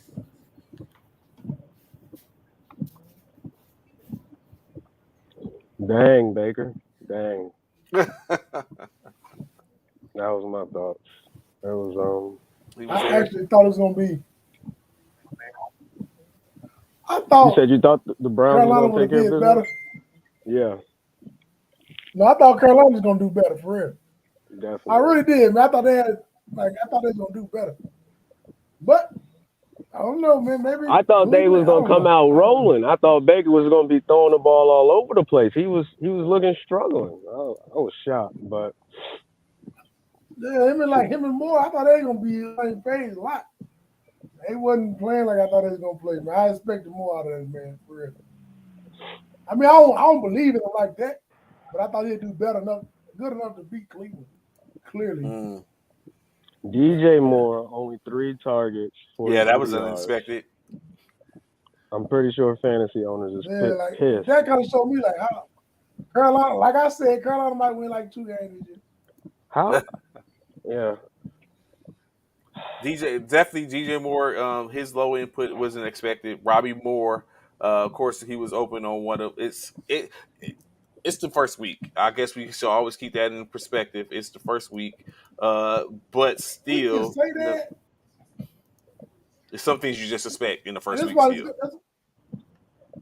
That's why this goes both ways. When you say it's the first, it's true, but then it's bad because normally that's when you got all your team is fresh. Yeah, you're starting brand new. So losing the first game is good, but it's bad because if you're only gonna be all because of injury. I think Baker because of raw talent. I mean, pure talent just not there. What you about to say, Ron? I think Baker had the yips too. He fumbled 4 times, and he like we said, he ain't looking sync. The thing that's bothered me the most is he had that 1 touchdown run, and he ran in, and his team was coming around him, and he just went and did his own thing and threw the ball and wanted to feel like the man, and they kind of was just looking at him like, okay. That's the energy you got now? And I was like, why? I was just looking at the energy, and I was just like, why is it like that? But I'm like, wow, I understand. Baker really got to prove himself. He had a rough year, and he was not ready for week 1. Man. Moving on, another game. Some games I gotta. Some of these games I gotta save till Bishop is around because he got a lot to say about some of these players. But so I'll get back. But of course, Las Vegas Raiders faced off against the Los Angeles Chargers, a West Coast duel in the AFC East. AFC West. Derek Carr 2 for 37 yards passing, 295 yards, 2 touchdowns, 3 interceptions. Josh Jacobs. How did I know this dude was going to show up? What's going on, Coach? Good morning. Congratulations on your win. He the first person I thought of when I seen the damn score when I got home. I was like, hell. Josh Jacobs, 10 for 57. Brandon Bolden, 3 for 7. Devontae Adams, 10 for 110 yards, 10 receptions, 141 yards, 1 touchdown. Darren Waller, 4 for 79. Hunter Renfrow, 3 for 21. Brandon Bolden, 2 for 21. Josh Jacobs, 1 for 16. On the opposite side of the ball, the Chargers, Justin Herbert, 226 26 passes for 34 out of 34, 279 passing, 3 touchdowns. Austin Eckler was 14 carries for 36 yards. Joshua Kelly, 4 for 21. Sony Michelle, 7 for 12. In receiving, Keenan Allen was 4 for 66. DeAndre Carter, 3 for 64, 1 touchdown. Gerald Everett, 3 for 54 with 1 touchdown. Austin Eckler, 4 for 36. And Alexander Horvath was 2 for 6 with a touchdown to end out. And the defense, I think the defense was key for the basically for the Chargers, and that's maybe what solidified the game. Matt doing his thing against his old team. Herbert. A lot of people. I was talking to someone over the weekend in which they don't believe in Herbert currently. He said that Herbert isn't who everyone thinks he is. It I remains know to be who he seen, of is. course. Who's Herbert? He's literally what the Chargers always have had. He's Phillip Rivers reincarnated. And that's the same. I think that's the same thing. Which actually, it was Cece who I talked to over the weekend. He said the same thing. He's Phillip Rivers. Yeah, them boys need a coach. I don't like their game plan. I don't like how the whole game went. They wasn't feeding Elkler enough, especially because he's on my fantasy. Feed that man the ball. Keenan Allen went down. The Chargers is about to have a bumpy road. What I learned from this game, Trey, is Devontae Adams is the best receiver in the NFL. Oh my gosh, man. The Raiders offense was dead. I was like, isn't Waller on this team? Waller last year by yourself, he was getting like 20 catches, 200 yards in games. Where are you at? But nothing that the Chargers could do. Like the cornerback from the Patriots, they was going at it. And Devontae was just schooling him. Oh my gosh, Devontae's footwork. They had some great stops on him too, but yes, they did. Yeah. Whew, just looking at what Devontae did, like Devontae is the reason the Raiders got 19 points. And he's the reason why the Packers had, 3? It's real. It was real. Yeah. I see exactly where you're going. That makes complete sense. Yes. He had 10 catches, 141 yards. Derek Carr threw 2 touchdowns, 3 picks. If he was decent, Devontae Adams has a 250-yard game. He was just eating. Now, but we got Eric back. I'm pretty sure y'all been talking about Jefferson too, but man, oh man.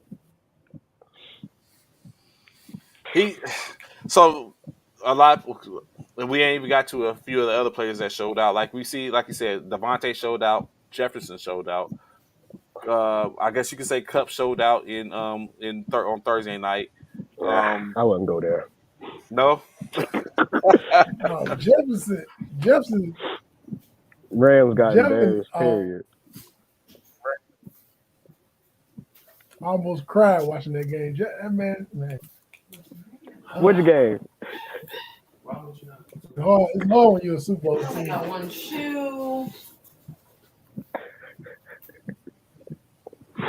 Let me see what another one. Who else we got? Plenty of games. Oh, the surprise! The Titans and the Giants. I was definitely surprised at this to an extent. Of course, the Giants pulled off the victory off again, a missed field goal. I thought Tennessee was going to walk away with this W, but it didn't happen. But the Giants gets their first win. Interestingly enough, for all those Cowboys fans out there, everyone in the NFC East got a win except the Cowboys. Wild. But the Giants faced off against the Tennessee Titans. New York getting the W 21-20. Tennessee had an opportunity to win it in the last seconds of the game. Wide left kick. Daniel Jones for the Giants, 17 for 21, passing 188 yards, 2 touchdowns, 1 interception. Saquon Barkley, welcome back to the NFL. 18 carries, 164 yards, 1 touchdown. Daniel Jones contributed with 6 for 25.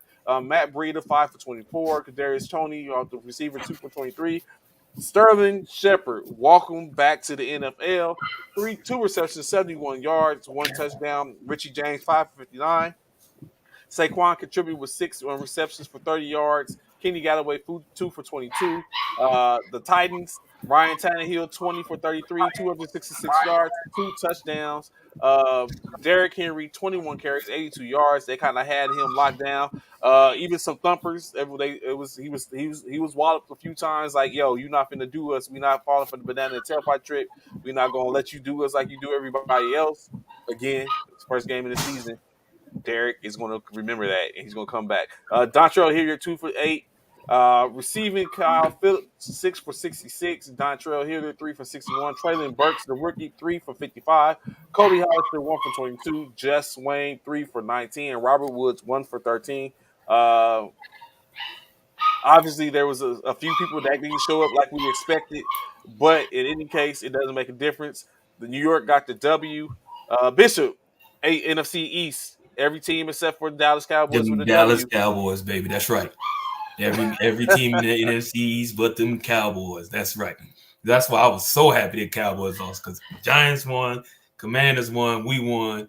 I was happy. I was so happy because that put them at the bottom of the poll where they deserve to be.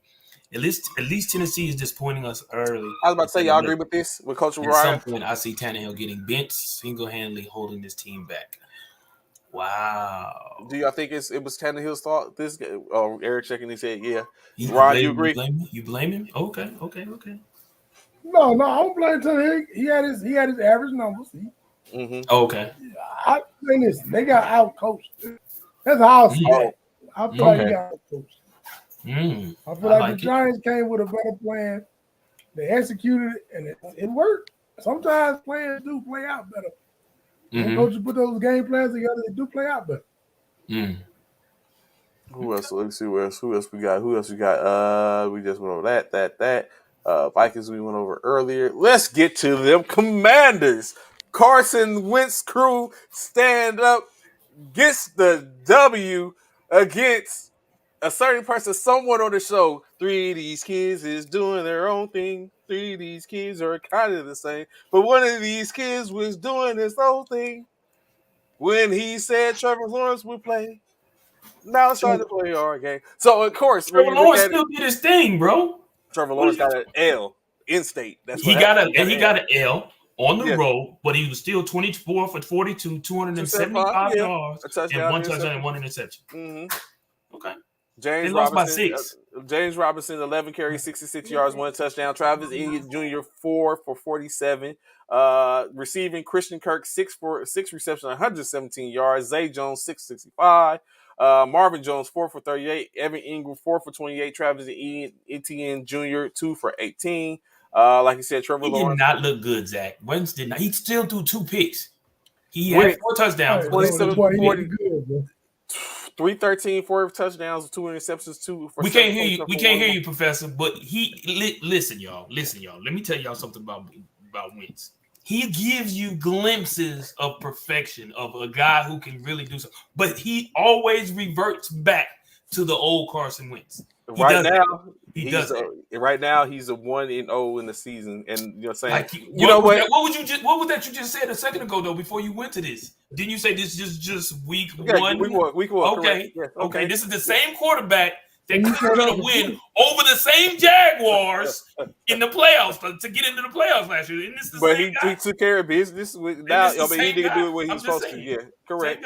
He was. Same guy. Antonio Gibson, 14 for 58 rushing. Curtis Samuel, 4 for 17. Carson Wentz, 2 for 6 for 12. Antonio Gibson, 7 receptions, 72 yards. Terry McLaurin, 2 for 58, 1 touchdown. Curtis Samuel, 8 for 55, 1 touchdown. Damn, I should have. I'm gonna go back and do some. We're gonna talk about the fantasy things too. Don't think we're gonna skip it. Don't think we're gonna skip it. Fantasy's coming next, y'all. Don't think we gonna forget about fantasy. Shout out to Zach. Shout out to Zach. He got me in the Cyro 5 league. He's gonna win. He didn't just get you. Hold up. Wait. What we not gonna do? It's not a thrashing. He still has one player to play tonight, but you know what I'm saying? And you have none. You have not. Like I said, a loss is a loss. Yeah. What? Not lost. the infamous Yes, this trade. dude here. Yes. Oh, don't worry. Eric? Don't I worry. can't wait. Yeah, that dude right there, Eric. Yeah, that dude All right I there. have to say, Eric. Yes. all I have to say is That all I dude have to right say there, guys. Tell me is now, you lying. all I have to say is Oh, all my life. That's all I'm I gonna don't say. believe you lost, All man. my life. Yeah, I that don't dude believe right you there, lost, bro. big guy. That dude right there, bro. Yes. I Let's don't go. believe Let's you go lost. to I the don't believe you lost. For real. That dude who right that there, Eric. The one that talked who all that that day stuff is gonna about. beat them Saints. So the Bro, I Saints, don't you know what I'm believe you saying? lost, bro. Look me The in my Saints. eyes, man. You know what? Trey, look at me, man. All I'm gonna tell Look y'all. at me. Sometimes y'all have to block. All I have to do is sometimes y'all got to block out the noise because if you don't, they would take you there. So sometimes you got to block out the noise Let's and keep it go. pushing. So you know Look at me what in my I'm saying? eyes. We and gonna tell me what it is. we gonna definitely get to it. You know what I'm saying? The Saints getting the W, winning 27-26, as what we thought was going to happen. We thought the Falcons was going to take care of business. Jameis Winston, Michael Thomas decided to do something different. Jameis Winston, 23 for 34, 269 yards, 2 touchdowns. Taysom Hill, 4 for 81 with a touchdown. Alvin Kamara, 9 for 39. Mark Ingram Jr., 4 rushes for 22. Why is Taysom? Well, I know. Jarvis Landry, 7 receptions, 114 yards. Michael Thomas, not 1 but 2 in his return, 5 for 5 receptions for 57 yards.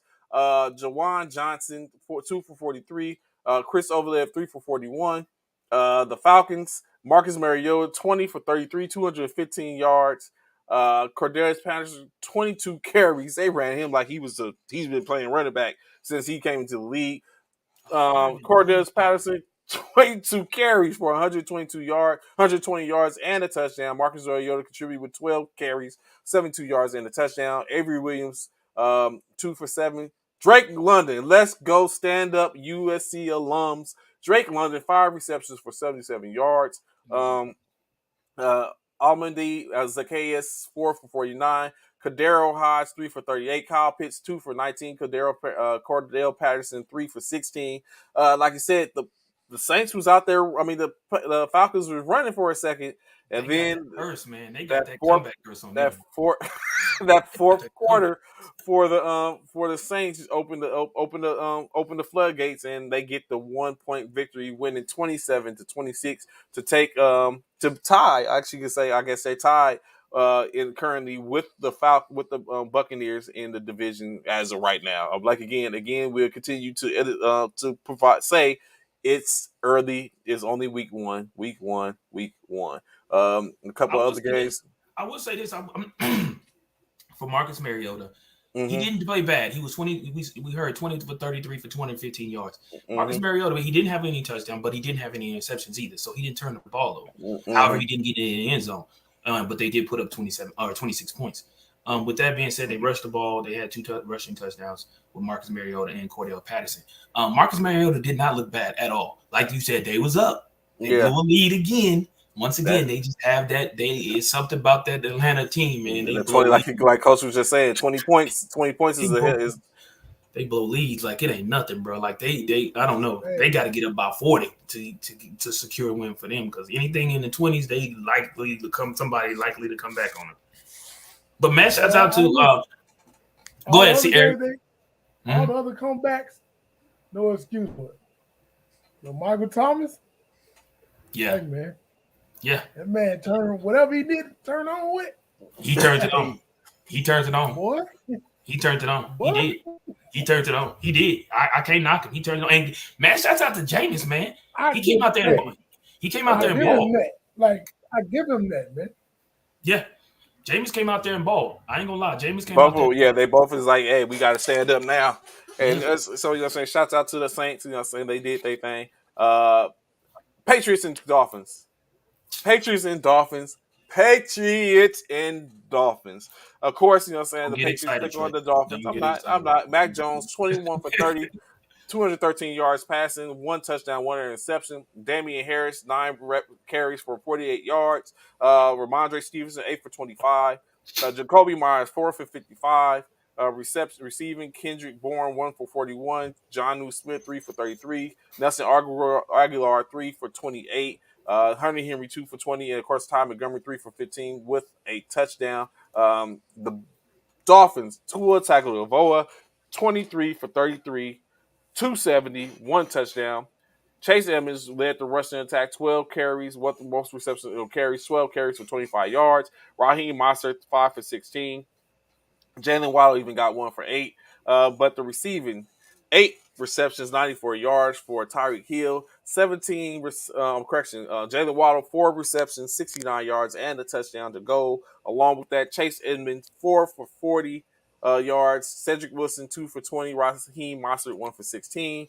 And a couple of one-offs there as the Dolphins get a handedly win, 20-7 to end for the giving them the 1-0 start for the season. As we know, Mac Jones was injured on one of the plays in which he's currently expected to be out a little bit with some back pain as they go on that. Of course, we'll know by Thursday if he's going to be available for their next game. What did y'all think of the Tua experience so far? He ain't do nothing. Okay. 23 for 33. I mean, I'm not gonna knock him, man. He had 270 yards, so I give him that. He did throw 1 touchdown. Tyreek did have a bunch of catches. However, he didn't make it in the end zone not once. But good game for Miami. You know what I'm saying? It doesn't really. It's again one game. It's one game, and it was against the Patriots. Mac Jones didn't do what I expected him to do. Kind of fell short. Even though he was 21 for 30 with 213, I still feel like he could have did more. But man, shout out. I mean, they won on Miami won at home, which they were supposed to. So I think it's still early to see if Tua's that dude. But they got the dub. This other bad man that we about to talk about is I give respect. Go ahead, Eric. Eric, what's up? I feel like Tua was forcing it to Hill. That's not gonna work against any. Yeah, someone's they're gonna key on that. Yeah. Yeah, like every time you can tell he watched Hill. Like when the play was going to Hill, he watched him from the snap until he let it go. Right. Whether he was open or not, he still threw the ball to him. That little wheel route, he ran on the side. Hill had his hand on the defensive back. He is touching the defensive back, and the quarterback still threw the ball. Right. Like I have never seen him. He still caught it. That's what Hill does. So they using Hill like he's supposed to. Get it to him short, let his speed do the work. Right. But it's not gonna work in the season. It's not gonna play out long enough. Right. I give him, big ups on the win. But that game plan they trying to run ain't gonna work. Right. Right. Right. So this next one, this dude's a bad man. I give respect where respect is due. Again, first game of the season, and who they played. But that ain't what you're gonna do, Trey. That's what it is. I told you this dude was gonna be all right. Go ahead though. I told you he's gonna be all right. I told you. Right now, maybe. But maybe the Kansas City 44 points faced off against the Arizona Cardinals. 44 getting the W, like Bishop just said, 44-21. Kyler Murray in the losing effort, 22 points. 22 for 34, 193, 2 touchdowns. Trace McSorley, 2 for 24 at 12. Kyler Murray, additionally, 5 carries for 29 yards. Eno Benjamin, 4 for 28. James Conner, 10 for 26 and a touchdown. Greg Dortch, 7 receptions, 63 yards. Marquise Brown, 4 for 43 yards, 1 touchdown. Eno Benjamin, 3 for 33. Connors, 5 for 29. Zach Ertz, 2 for 14, 1 touchdown. AJ Green, 2 for 13. And Andy Isabella, 1 for 10.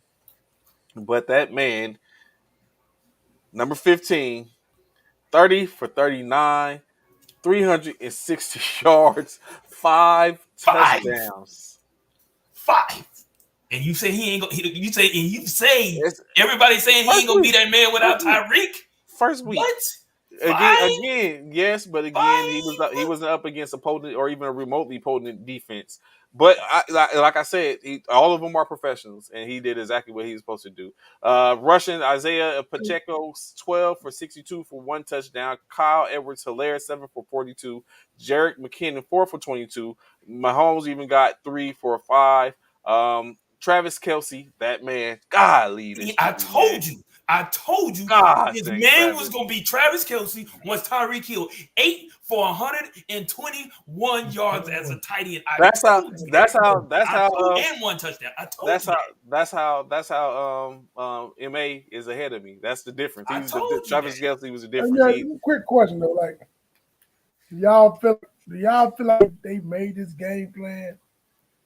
Because like them red zone, them touchdown plays, he made those pass plays. They could have ran a lot of them. Absolutely. So I feel like they was trying to show point. teams, Pat, hey, Pat, yeah, Pat. I we don't truly need believe you here. Andy Reid. I believe Andy Reid was trying to Like that little forward. Oh, he just like, I know he do it a lot, but some of them come on, like, bruh. I feel like Andy Reid was trying. I feel like Andy Reid was like, look, everybody don't believe you, that dude over here in Kansas City, because Tyreek Hill is gone. I want you to show and prove to everybody today that you that man. You that man. If you get 5 or more touchdowns, I want you to keep doing what you do. And he did that. I believe that because it was obvious run play. And he was still throwing the ball. Yeah, still throwing the ball. Like, I'm going to show y'all I'm that dude. I'm going to show y'all. We got 1 yard to get into the end zone. I'm still going to throw it. Y'all still can't stop me. I'm still going to throw this ball, and y'all still can't stop me. Additionally, Juju Smith-Schuster, 6 receptions, 79 yards. Marquez Valdez-Scantling, 4 for 44. Clyde Edwards-Helaire, 3 for 32. Sky Moore, 1 for 30. Jarrett McKinnon, 3 for 27. Nicole Hardman, 3 for 27. Like, he was throwing the ball all over the place. The field. He had 1, 2, 3, 4, 5, 6, 11, 7, 8, 9, 10, 11. 11 receivers. 11. Bro, that dude is that man. Y'all keep I tried to tell you. I tried to tell you this dude gonna be that dude, bro. Y'all sleeping on this guy, man. And sit over Buffalo? Nah, I ain't giving it that yet. It's a difference. Like I said, they play Arizona's defense, and that is. But they did, you know, what I'm saying, they did what Andy Reid. I was talking to CC Cornelius over the weekend, right, and he talked about how Andy Reid has the propensity to, no matter who he has, he puts people in play. He did it in Philadelphia with 5 straight. You know what I'm saying? Like, the man Andy Reid is a wizard for real. And you know what I'm saying? And he shows it. So, you know what I'm saying? I think I was more disrespectful towards Andy Reid than I was towards Mahomes. Like, you know what I'm saying? Yeah. Like, I just basically I said Mahomes, Andy Reid coaches. Like we said, I'm talking about. Like we said, I'm talking about earlier. These coaches, Andy Reid coaches. He's a coach. He's that dude. He's that dude. We cannot deny the fact. Question, Uriah Hunter. One question: did Kyler Murray do his homework? I'm asking it after every loss now. Coach Hunter, don't do that, man. Don't do that, man. You know that dude got to go watch tape and all that. He got to be in the film room today, early in the morning while everybody was sleeping. He should. He was the first person in. Yeah, drunk. I will say KC offense look better with Tyreek Hill, and I'm standing on. I'm not saying they don't. What I'm saying is Kansas City can do without Tyreek Hill, as obviously shown. Tyreek Hill wasn't the heartbeat of that offense. Now they have a plethora of weapons in which he can go to. Patrick Mahomes is the heart of that offense. Patrick Mahomes is the offense. It's always been the tight end, man. Yeah, it's always been Kelce. You know what I'm saying? Tyreek Hill took the pressure off the tight end. You said you mean without. Okay. Yeah, Tyreek Hill took the pressure off. Was able to gave a different level to where Kelce could operate in that intermediate. But now you have Kelce and Juju that are going to be operating in that intermediate. But Cole Harmon can blow the top off. And Scantling.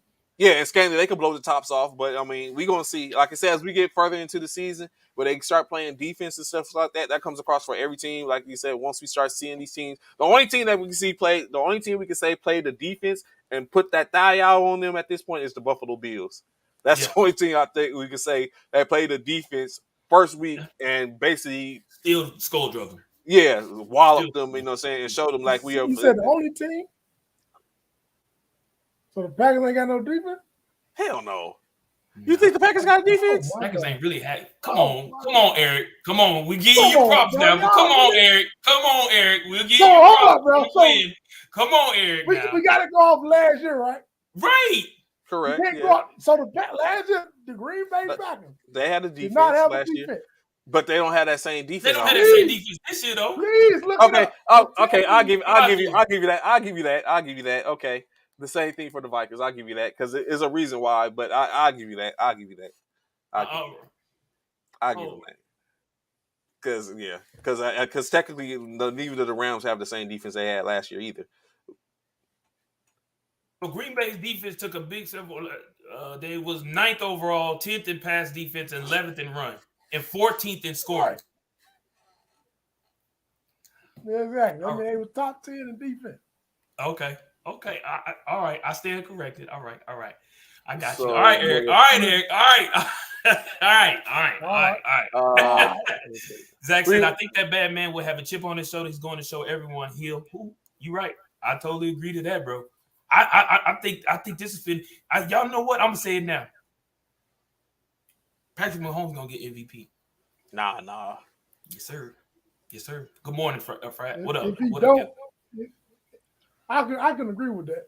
Yep, he's gonna get MVP, bro. I'm saying it now. Patrick Mahomes is gonna get MVP, bro. If he continue to play like this, bro, 5 touchdowns. That's how you set the tempo. That's how you set the tempo for week 1, right there. That's how you set the tempo. 5 touchdowns and no interceptions, none, not one. Are we seeing the AFC? And almost over 400 yards. Are we seeing the potential AFC championship with a clash of last year? We could. Yeah. The Bills and the Kansas City Chiefs. That would be historical right there. We could. Only difference that overtime different now. Yeah. We both get the touches. Hey, Allen get the ball back. Let him get it's like, here, hold my beer. Let me go. Hold my beer. Let me. Hold this for a second. I'll be right back. Put Booby in. Let Booby spin. That's what we. I'll be right back. Hold what you got. I'll be right back. Yeah. Let's talk about. Let's talk about this surprise: the Colts versus the Texans. First game. First week, a tie, Indian tie. What we thought, I thought Matt was going to take care of business. I did too. I thought Matt was going to take care of business. But that Texan defense ain't no punk. Matt Ryan, Texas defense is no punk. 32 of 50, 352. The ball. I bet he did. Yeah, we look at he took care of business. He did what he thought it for Matt. He's a gunslinger. He had 50 throws, man. 50 passes. 30 passes in a game. 32 for 50, 352 yards. And they ran the ball over 30 times. Jonathan Allen, 31 for 161 plus a touchdown. Matt Ryan, 4 for 12. Michael Pittman Jr., another USC alum, stand up, 9 receptions, 121 yards, 1 touchdown. Naheem Hines, that's another person I got to go get. Dang, I'm tripping. I'm slipping on my Pippin. 6 receptions, 50 yards. Ashton Dalton, 3 for 46. Paris Campbell, 3 for 37. But the Texans came to play. Davis Mills showing that, hey, I'm a quarterback in this league. 23 for 37, 240 yards, 2 touchdowns. That's not shabby. Rex Burkhead, 14 for 40 yards rushing. Damian Pierce, 11 for 33.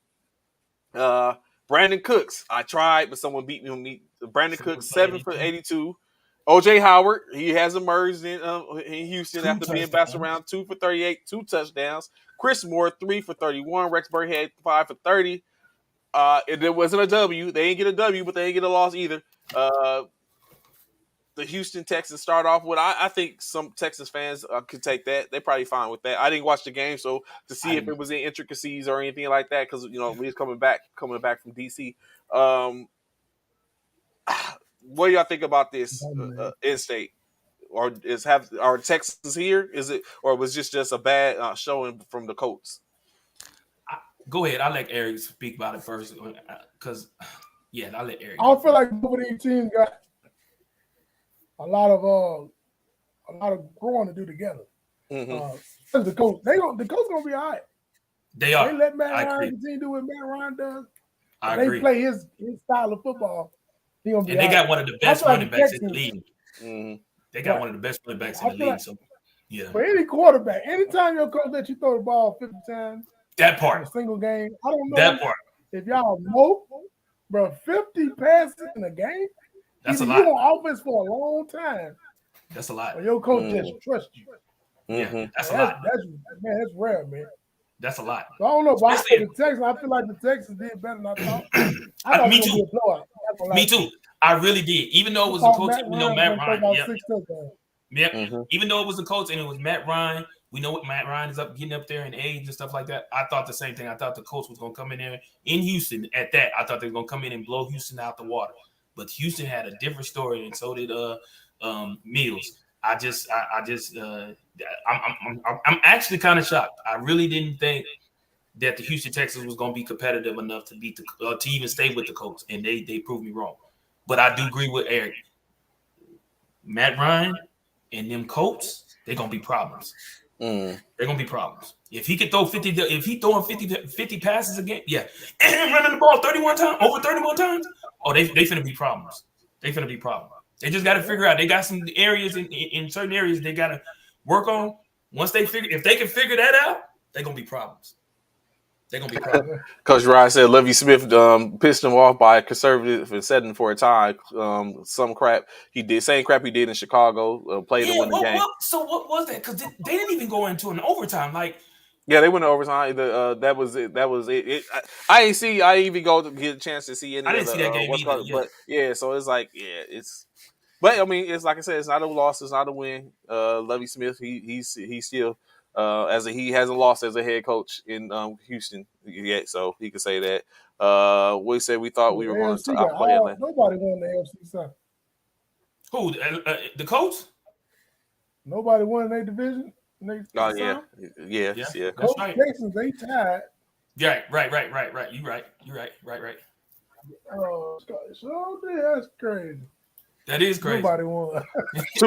two more games to talk about. Then we can go in and talk about what's tonight game. Then of course I can hear all the hoopla about the fantasy football. So yesterday, the Falcons. Not the Falcons. The Baltimore Ravens get the 24-9 win over the Jets. Of course, I think that was expected. Lamar Jackson 17 for 30, 213 yards, 3 touchdowns, 1 interception. Kenyon Drake 11 carries for 31 yards. Lamar had 6 for 17. Mike Davis 2 for 11. Rashad Bateman 2 receptions, 59 yards, 1 touchdown. Devin Duvernay 4 for 54 with 2 touchdowns. Mark Andrews 5 for 20 for 52. Demarcus Robinson 2 for 19. Kenyon Drake 1 for 15 himself. Justin Hill 2 for 7. Other opposite side of the ball, the Jets. Joe Flacco 37 for 59. God dang, 307 yards. 1 touchdown, 1 interception. Not shabby. That's not shabby either. 60 passes. But you know what? 60, yeah, that is shabby. 60 yeah, you ain't got 9 points and this one of them same thing make you laugh, make you cry type situation. That was through the ball. They only did that because they was so far behind in the fourth quarter. Okay, I get right. He had to right. Yeah, he had right. to run game. You got no running back at all. You had to throw the ball. Right. Michael Carter, 10 carries for 60 yards. Breece Hall, 6 for 23. Joe Flacco had 1 himself. Corey Davis, 6 receptions for 77 yards. Garrett Wilson, the rookie, 4 for 52. Elijah Moore, 5 for 49. Michael Carter, 7 for 40. Breece Hall, 6 for 38. Yeah, because his running back is getting that work. Braxton Berrios, 5 for 37. Yeah. Okay, I see now. When you look at it, it's... So the Baltimore Ravens, 1-0 themselves, 24. Lamar... As you say, I don't know if y'all seen or heard the outcome. Supposedly, he had $180 million offered to him in guaranteed money, and he still was like, "Nah, we need to continue. We need to do better." As we know, he wants that type of money, that Deshaun Watson type of guaranteed He's trying money. To set the market. He's trying to set the market, or he's trying to be the market. One or two. Everything. But so. We talked about it before, and Eric, of course, Eric, you see it, but I can see because it's like I'm a Super Bowl quarterback, and I'm only 25 years old. I'm not Super Bowl. I'm an MVP. I'm an MVP quarterback, and I'm only 25 years old. Like, what has Deshaun did besides cost? You know what I'm saying? Like, I can kind of see that, and where he's like, "What's my value? Hell, you're not even giving more value than Kyler. If we ain't even talk about Deshaun." Kyler Murray. We both got Heisman trophies, but that's college. We pros. And as a pro, I have more accolades than this man. Why are y'all coming to the table offering me $180 million guaranteed when he got $189 million guaranteed? I mean, make that make sense. Yeah, got a valid point. That's why I'm sorry, but Lamar, I gave Lamar guaranteed whatever. You got That's Yeah, like guarantee this man no better. Let's go find him some. Let's go. But find y'all him got to more keep in weapons. mind, Eric and Trey. Y'all got to keep in mind the reason why these owners and these front office people are hesitant. No, listen, are hesitant on giving him this money is one major factor, and I bet y'all all know he's a mobile. Devil's advocate. Come on. Mobile, yeah, he's a mobile quarterback. He's a mobile quarterback. They feel as though as soon as they give him, he could be but Michael Vick. listen, no, he could be Michael Vick, or he could be Robert Griffin. That part. But as soon as he gets their thought process is, I promise you, I don't know for sure, but I promise you, this is what they're thinking. As soon as we get this dude this money, he'll get injured.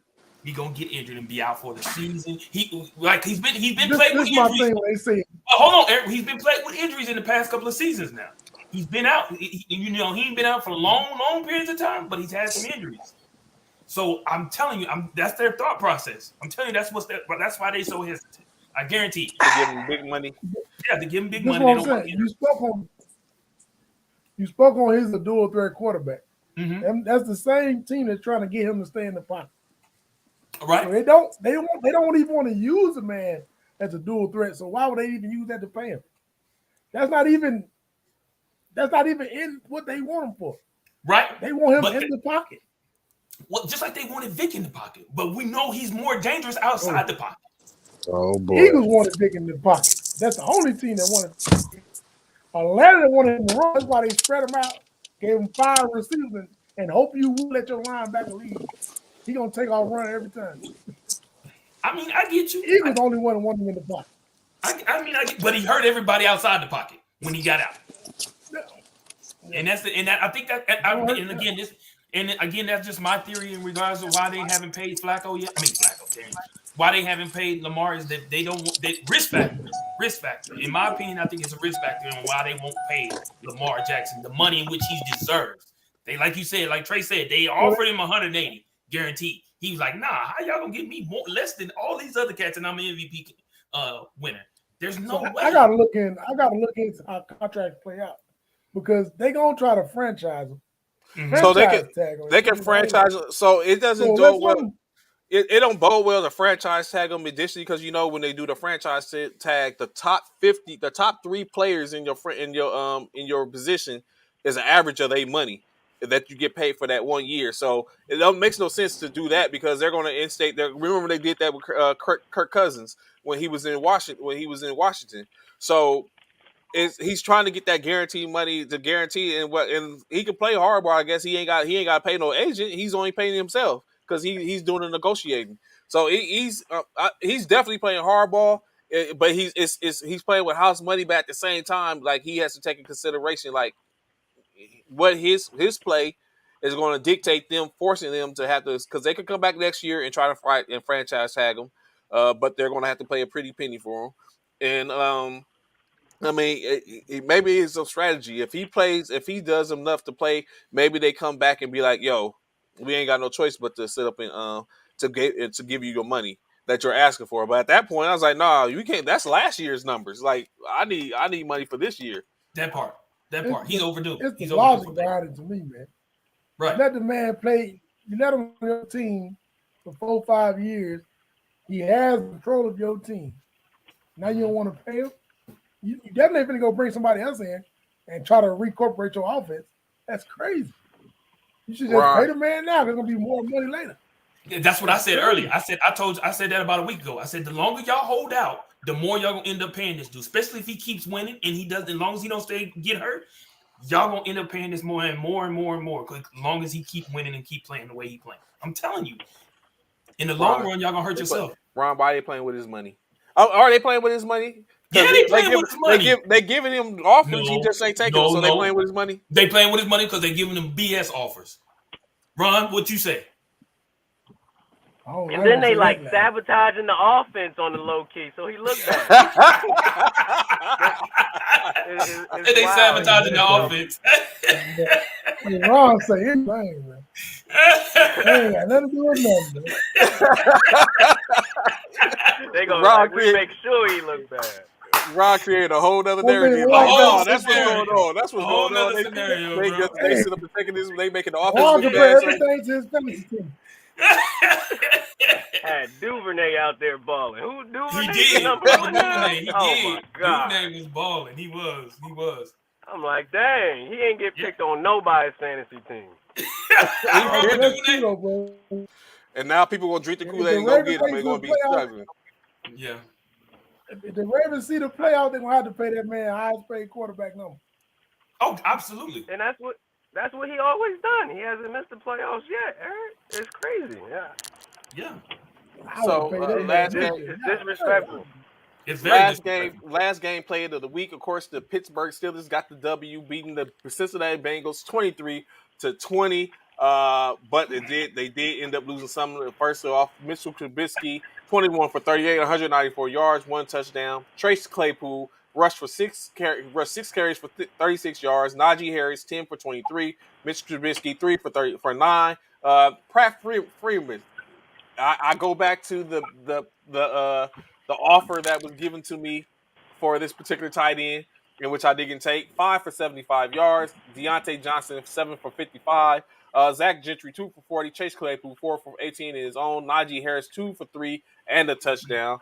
The Bengals, led by Joe Burrows, 33 for 53, another 50-plus passing, 338 yards, 2 TDs, 4 interceptions, though. Joe Mixon, 27 carries for 82 yards. Joe Burrow, 6 for 47. Samaji P. Ryan, 1 for 4. Jamar Chase, 10 receptions, 129 yards, 1 touchdown.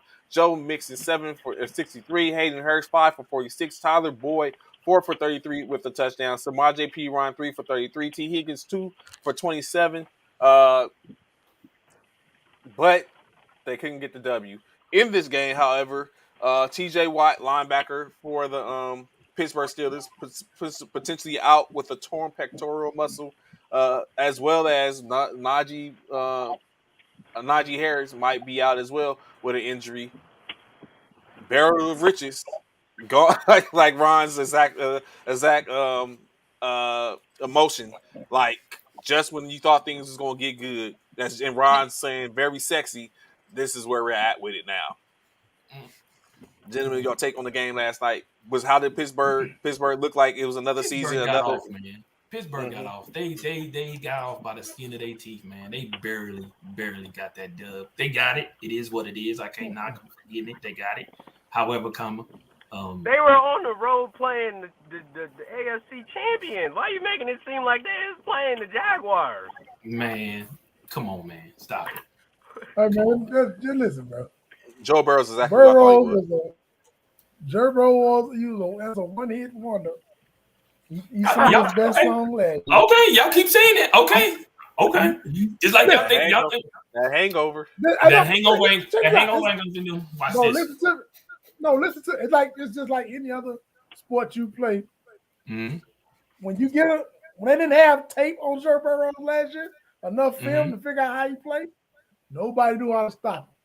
He was electrifying last year. What? Now they got enough. You can't stop Javon Chase. Just slow him down. And Burrow's the true colors came out. 4 interceptions in your first game. Yeah, brother, they got your number. And a fumble. So if the Steelers can get if the Steelers can do it, you know every team that's playing against Joe Burrow is going to watch the Steelers defense and reenact it and do the same thing. Okay. They're going to do it. So all you need is a good pressure up front. And Burrow's going to fold every time. Okay. They got that man number. That's it for Burrow. That's it for him. Okay. You might win 3 games. Ooh. Dang, that's a hell of a hangover. Ooh, that's disrespectful. Bro, I'm telling you. Yeah, I know we all watch football. Y'all have seen it before, man. Once them teams find out how you play, they lock in on you, bro. It's over. So if that's you the gotta case, change Eric, it up. So if that's the case, Eric, they've been watching Lamar Jackson for how many seasons now? And they still ain't been able to do that? You can't. Now listen. I'm just saying. You start talking about. Now listen. They've been watching Tom Brady for 20-something. That part. That's when you start talking about that part. But that's when you thought. That's when you know you're at what you do, because you got to change up how you play in the game. The coach ain't gonna change they style of offense, but Brady can change up how he uses his players in the game. Right. That's the most audible in quarterback I know. He'll change just one receiver route, and the whole play works. That's what he does. He's good at what he do. Same thing for Lamar. Lamar the play might not work originally, but he'll scramble for 5 extra seconds. Then somebody get open, and you throw it. A broken play works all the time. That's what Patrick Mahomes does. Yeah, that's how Lamar gets his. That's why he need to be that man. Right. But Burrows, man, I'm telling y'all, they expose him. Just like Green Bay, they never seen the offense we came with. Our offense and new defense, Green Bay ain't never seen it. Right. They ain't no film on us play that way. Right. Messed them up. They only scored 7 points. Well, we all know that Green Bay had no receivers, and that probably was a huge factor. About the receivers.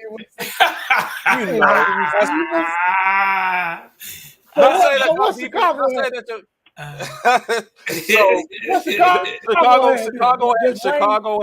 Chicago had a 12th man. I told y'all that. Oh, we all know Mother Nature is undefeated. Mother Nature is undefeated. Did you hear? I don't know if you When has Mother Nature ever lost? Tell me. I'll wait. When has Mother Nature ever lost? Here goes the excuse for Trey on why the 49ers lost. I said they lost. I said they lost, but you said it was because of Mother Nature is undefeated. Hey, Ron, have you ever heard Mother Nature being the 12th man? Now the Mother Nature is the 12th man in this game.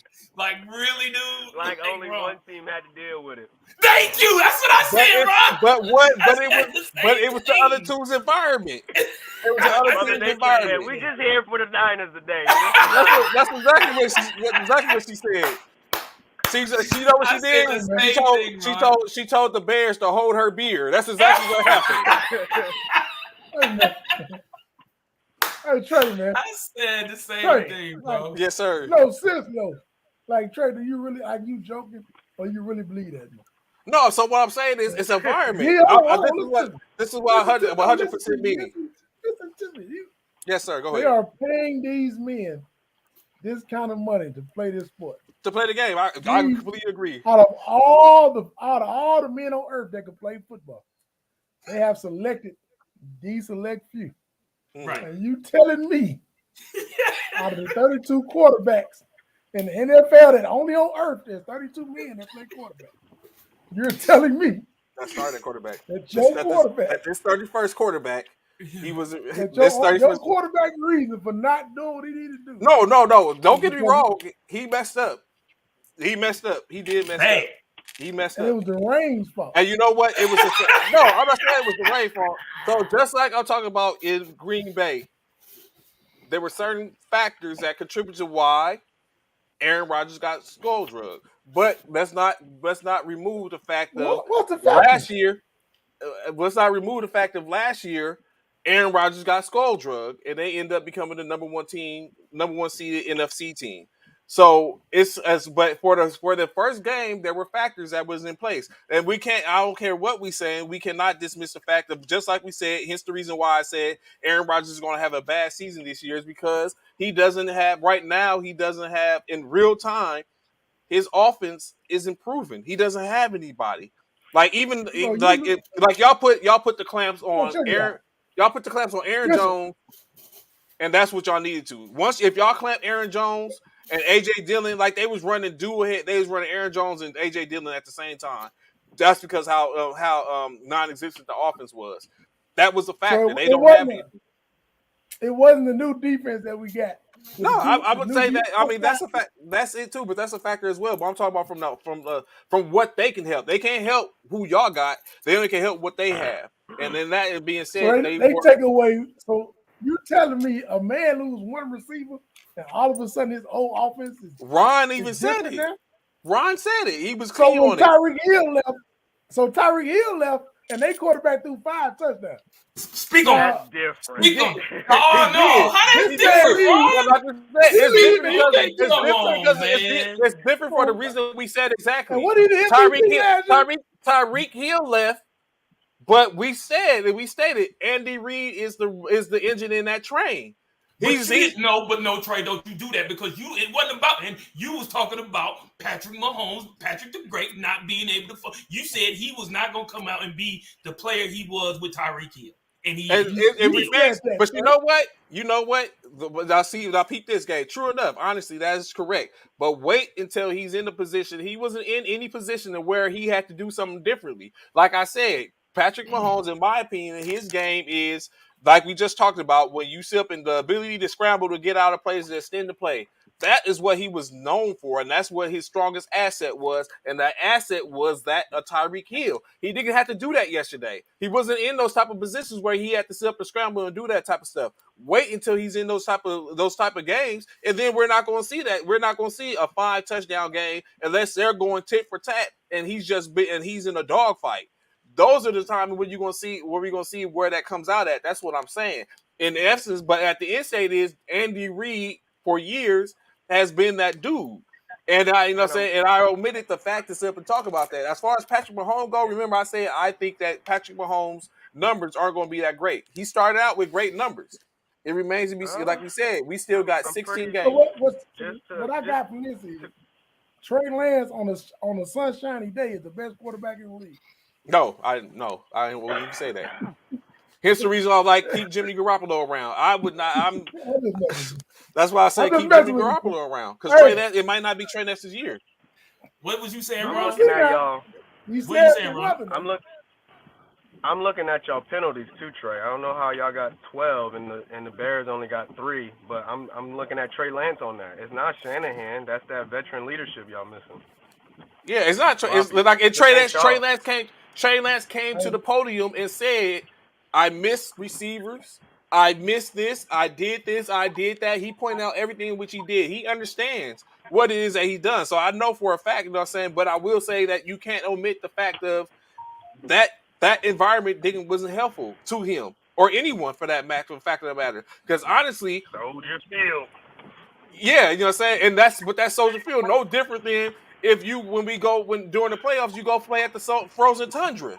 No one wants to go there, and in the winter, it's because that's an environment that are conducive to the team, the home team. That's Soldier Field. We play in Levi Stadium, not Soldier Field with a torrential downpour, a monsoon going on in the middle of the game. So regardless, the Niners got punched in the mouth by the Bears. I think our whole division gonna get losses this week, Trey. It's about to be rough for the NFC West. That you know what I'm saying? That being said, good thing you say that.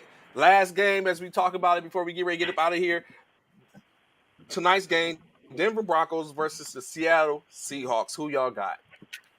Denver, stand up, baby. Denver, stand up. I'm taking Denver. I got Denver. Blue and orange, I baby. got Denver because I need my running back to close out this little running. Yeah. I'm taking Seattle. I knew you was gonna take Seattle. You need Seattle today. He want that. I want y'all to apologize. We know Denver. You know Denver gonna win. All 3 of y'all laughed at my roster on this fantasy team. I want y'all to go back and look at it. Remember them predictions y'all said last week? Oh, it's like a 19% chance you're gonna win. Go look at it now. I feel you. I see you. He's talking fancy trash in week 1. Let's go check it out. Yeah, let's look at it. He's up 141 over Donovan's West Side Outlaws. Yeah, he might get the W today. He's predicted to hit 151. Okay. Oh, it's a close one going on with there's a close one going on with Paris and Applewhite, 107-106. Are they done? They done, I think that's over. Yeah, that might be over. Yeah, that's over. All of them are so Paris might get the no. They got somebody? Yeah. No, it's not done yet. Paris got the kicker for Denver, so it's over. He'll win. He should win. Like I said, them kickers matter. I remember y'all scoffed at me and laughed at me. Kickers matter. Who else? Let me see. Professor against Medea. The professor under. The professor behind. Okay, that one's done. That one's over. Oh, it's over. What? Yeah, it's over. The professor took a L. What? Where you at? The professor took a L, dog. Who else? It's good to get humbled in week 1. Yeah, that's what I'm saying. You know what? You know what? I feel you. I'm in the same. You know, what I'm saying I'm in the same boat right now. So that's all right. But just wait. That kickback, that comeback. Trey, let me ask Hey, you Trey, what's your score, Trey? I won. I'm winning. I'm up, but it's not over yet. But I'm up. But can I have who has the biggest margin of win right now? Really, guy? I'm just saying. I'm just saying though. Who does Snook have to play that hasn't played tonight still? Jerry Jeudy. He might show out. He ain't finna get you no 40 points, bro. He might. He is not. Okay. He is not. You got 117? Yes, sir. Yeah, he got 117. That's all you got is 117? Listen, I got 117 because of Baker. I didn't know Alan Lazard wasn't playing. I was in the air. I didn't know he wasn't. Same thing here. I didn't know. Same thing here. I didn't know. I didn't know Alan Lazard wasn't playing, so I was in the air for that one. So I didn't get to play hitting. So all them excuses. Here we go. No, I'm saying I didn't know I was in the air. I didn't pay attention to that. I thought he was playing. It's cool though. I still take the dub. I'm still taking the dub with a man. Zip him up. Zip him up. That's Trey. That's me. That's Trey. That's Trey. Body bag. Body bag. Yeah. Because like I said, Kittle didn't play. I didn't know he was like we was in, like you said, like same thing with Bishop. He was in the air. I didn't know because he was in the air. And Cam Akers hurt you too. Just and like Cam Akers he hurt me in another league. So that's what's up. You know what I'm saying? But no Jeffrey. Just like I was saying to Bishop, I think Melissa has the running back or something like that, Williams or something like that. So I got to watch out for that too. So I could be the same. Like I don't know what's going to happen. It ain't over for me yet. But Professor, that one's over. That was not over. This one between Applewhite is done. Yeah, he's done. So that's over basically. Y'all's over. Eric's is over basically. I don't know who he got, who Donovan got up against you. Who's this? Oh, well, y'all both got people, so that's basically almost over. And Anthony, his is over too. Ron, hold on, real quick, Professor. Who are you in your league in the sleeper? Oh, 2 footballs. 2 balls. Ooh, how'd I do? You losing in that one too? Ron, Man.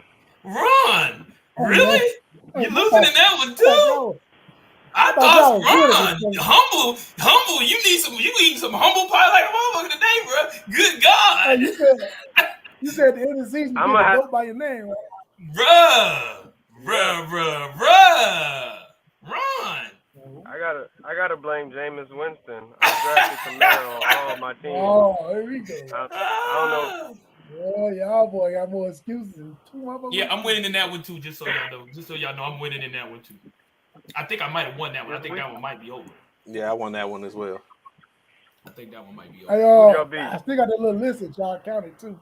And y'all saying everybody gonna win a certain amount of games. Oh yeah. I'm gonna hold y'all against everything y'all ever said. Y'all started off wrong, but y'all the player. But I do want to let y'all know.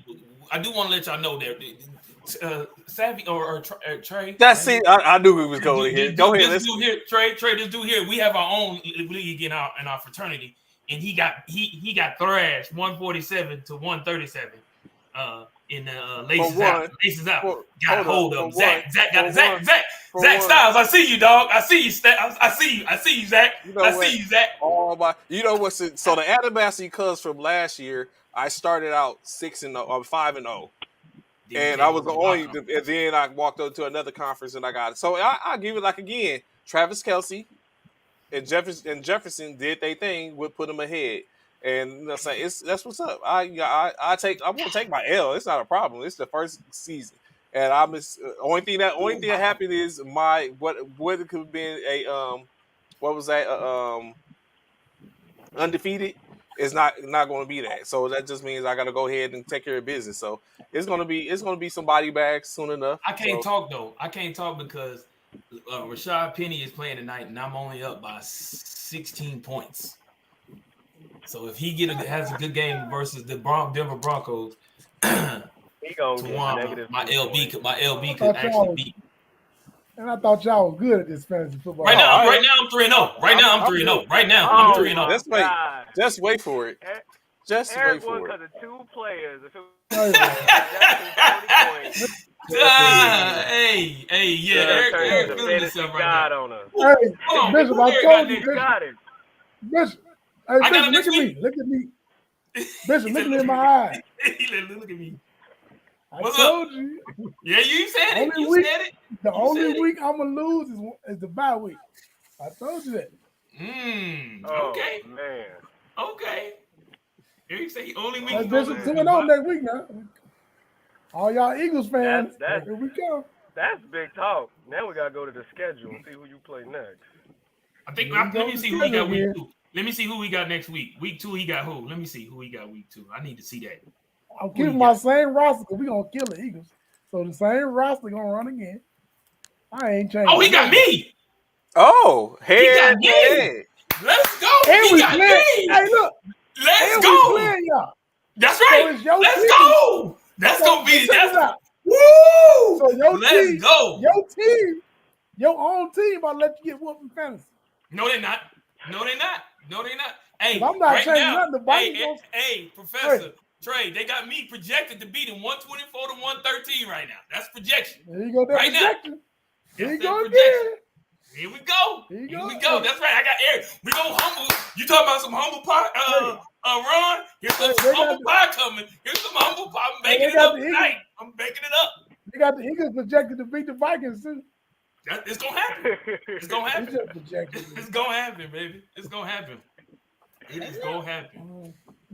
Are you Trey? Trey got the West Side. We'll run this back again next Sunday. Yeah, okay, that's what's up. That's my brother. I'll play my brother. So you know what I'm saying? That's what's up. Like you said, it's been that's our time for today. Of course, we'll be back. Y'all know how it is. Keeping in our true tradition. We'll sit up and have it will come Friday. We'll sit up and talk it, give our predictions for the season before the upcoming week. So, like I said, keep them stats because Bishop's going to come off that tag. I say that. So the first week we didn't get a chance to it because we was out, but he's going to come off that tag of being the GOAT. So we appreciate y'all rocking with us this morning. Be sure to catch us tomorrow, Tuesday, Wednesday, Thursday, Friday, 09 to 1100 hours. As we sit up and give y'all what y'all want, y'all favorite vets on the net. Gentlemen, before we get up out here, anything y'all got to say? Man, y'all have a great Monday. We enjoyed y'all, man. Thank y'all so much. We appreciate Eric Smalls on here. Of course, we always appreciate the professor for joining us on Mondays and stuff like that throughout the week. Thank y'all so much. Be sure to tune in every week, Monday through Friday, as my boy said, Trey, 9 a.m. to 11 a.m. Central Standard Time for you civilian personnel. Y'all have a great Monday. So until tomorrow, Cowboys fans be okay. Until tomorrow, high speeds, we check y'all. See, I'll let you. Appreciate y'all coming out.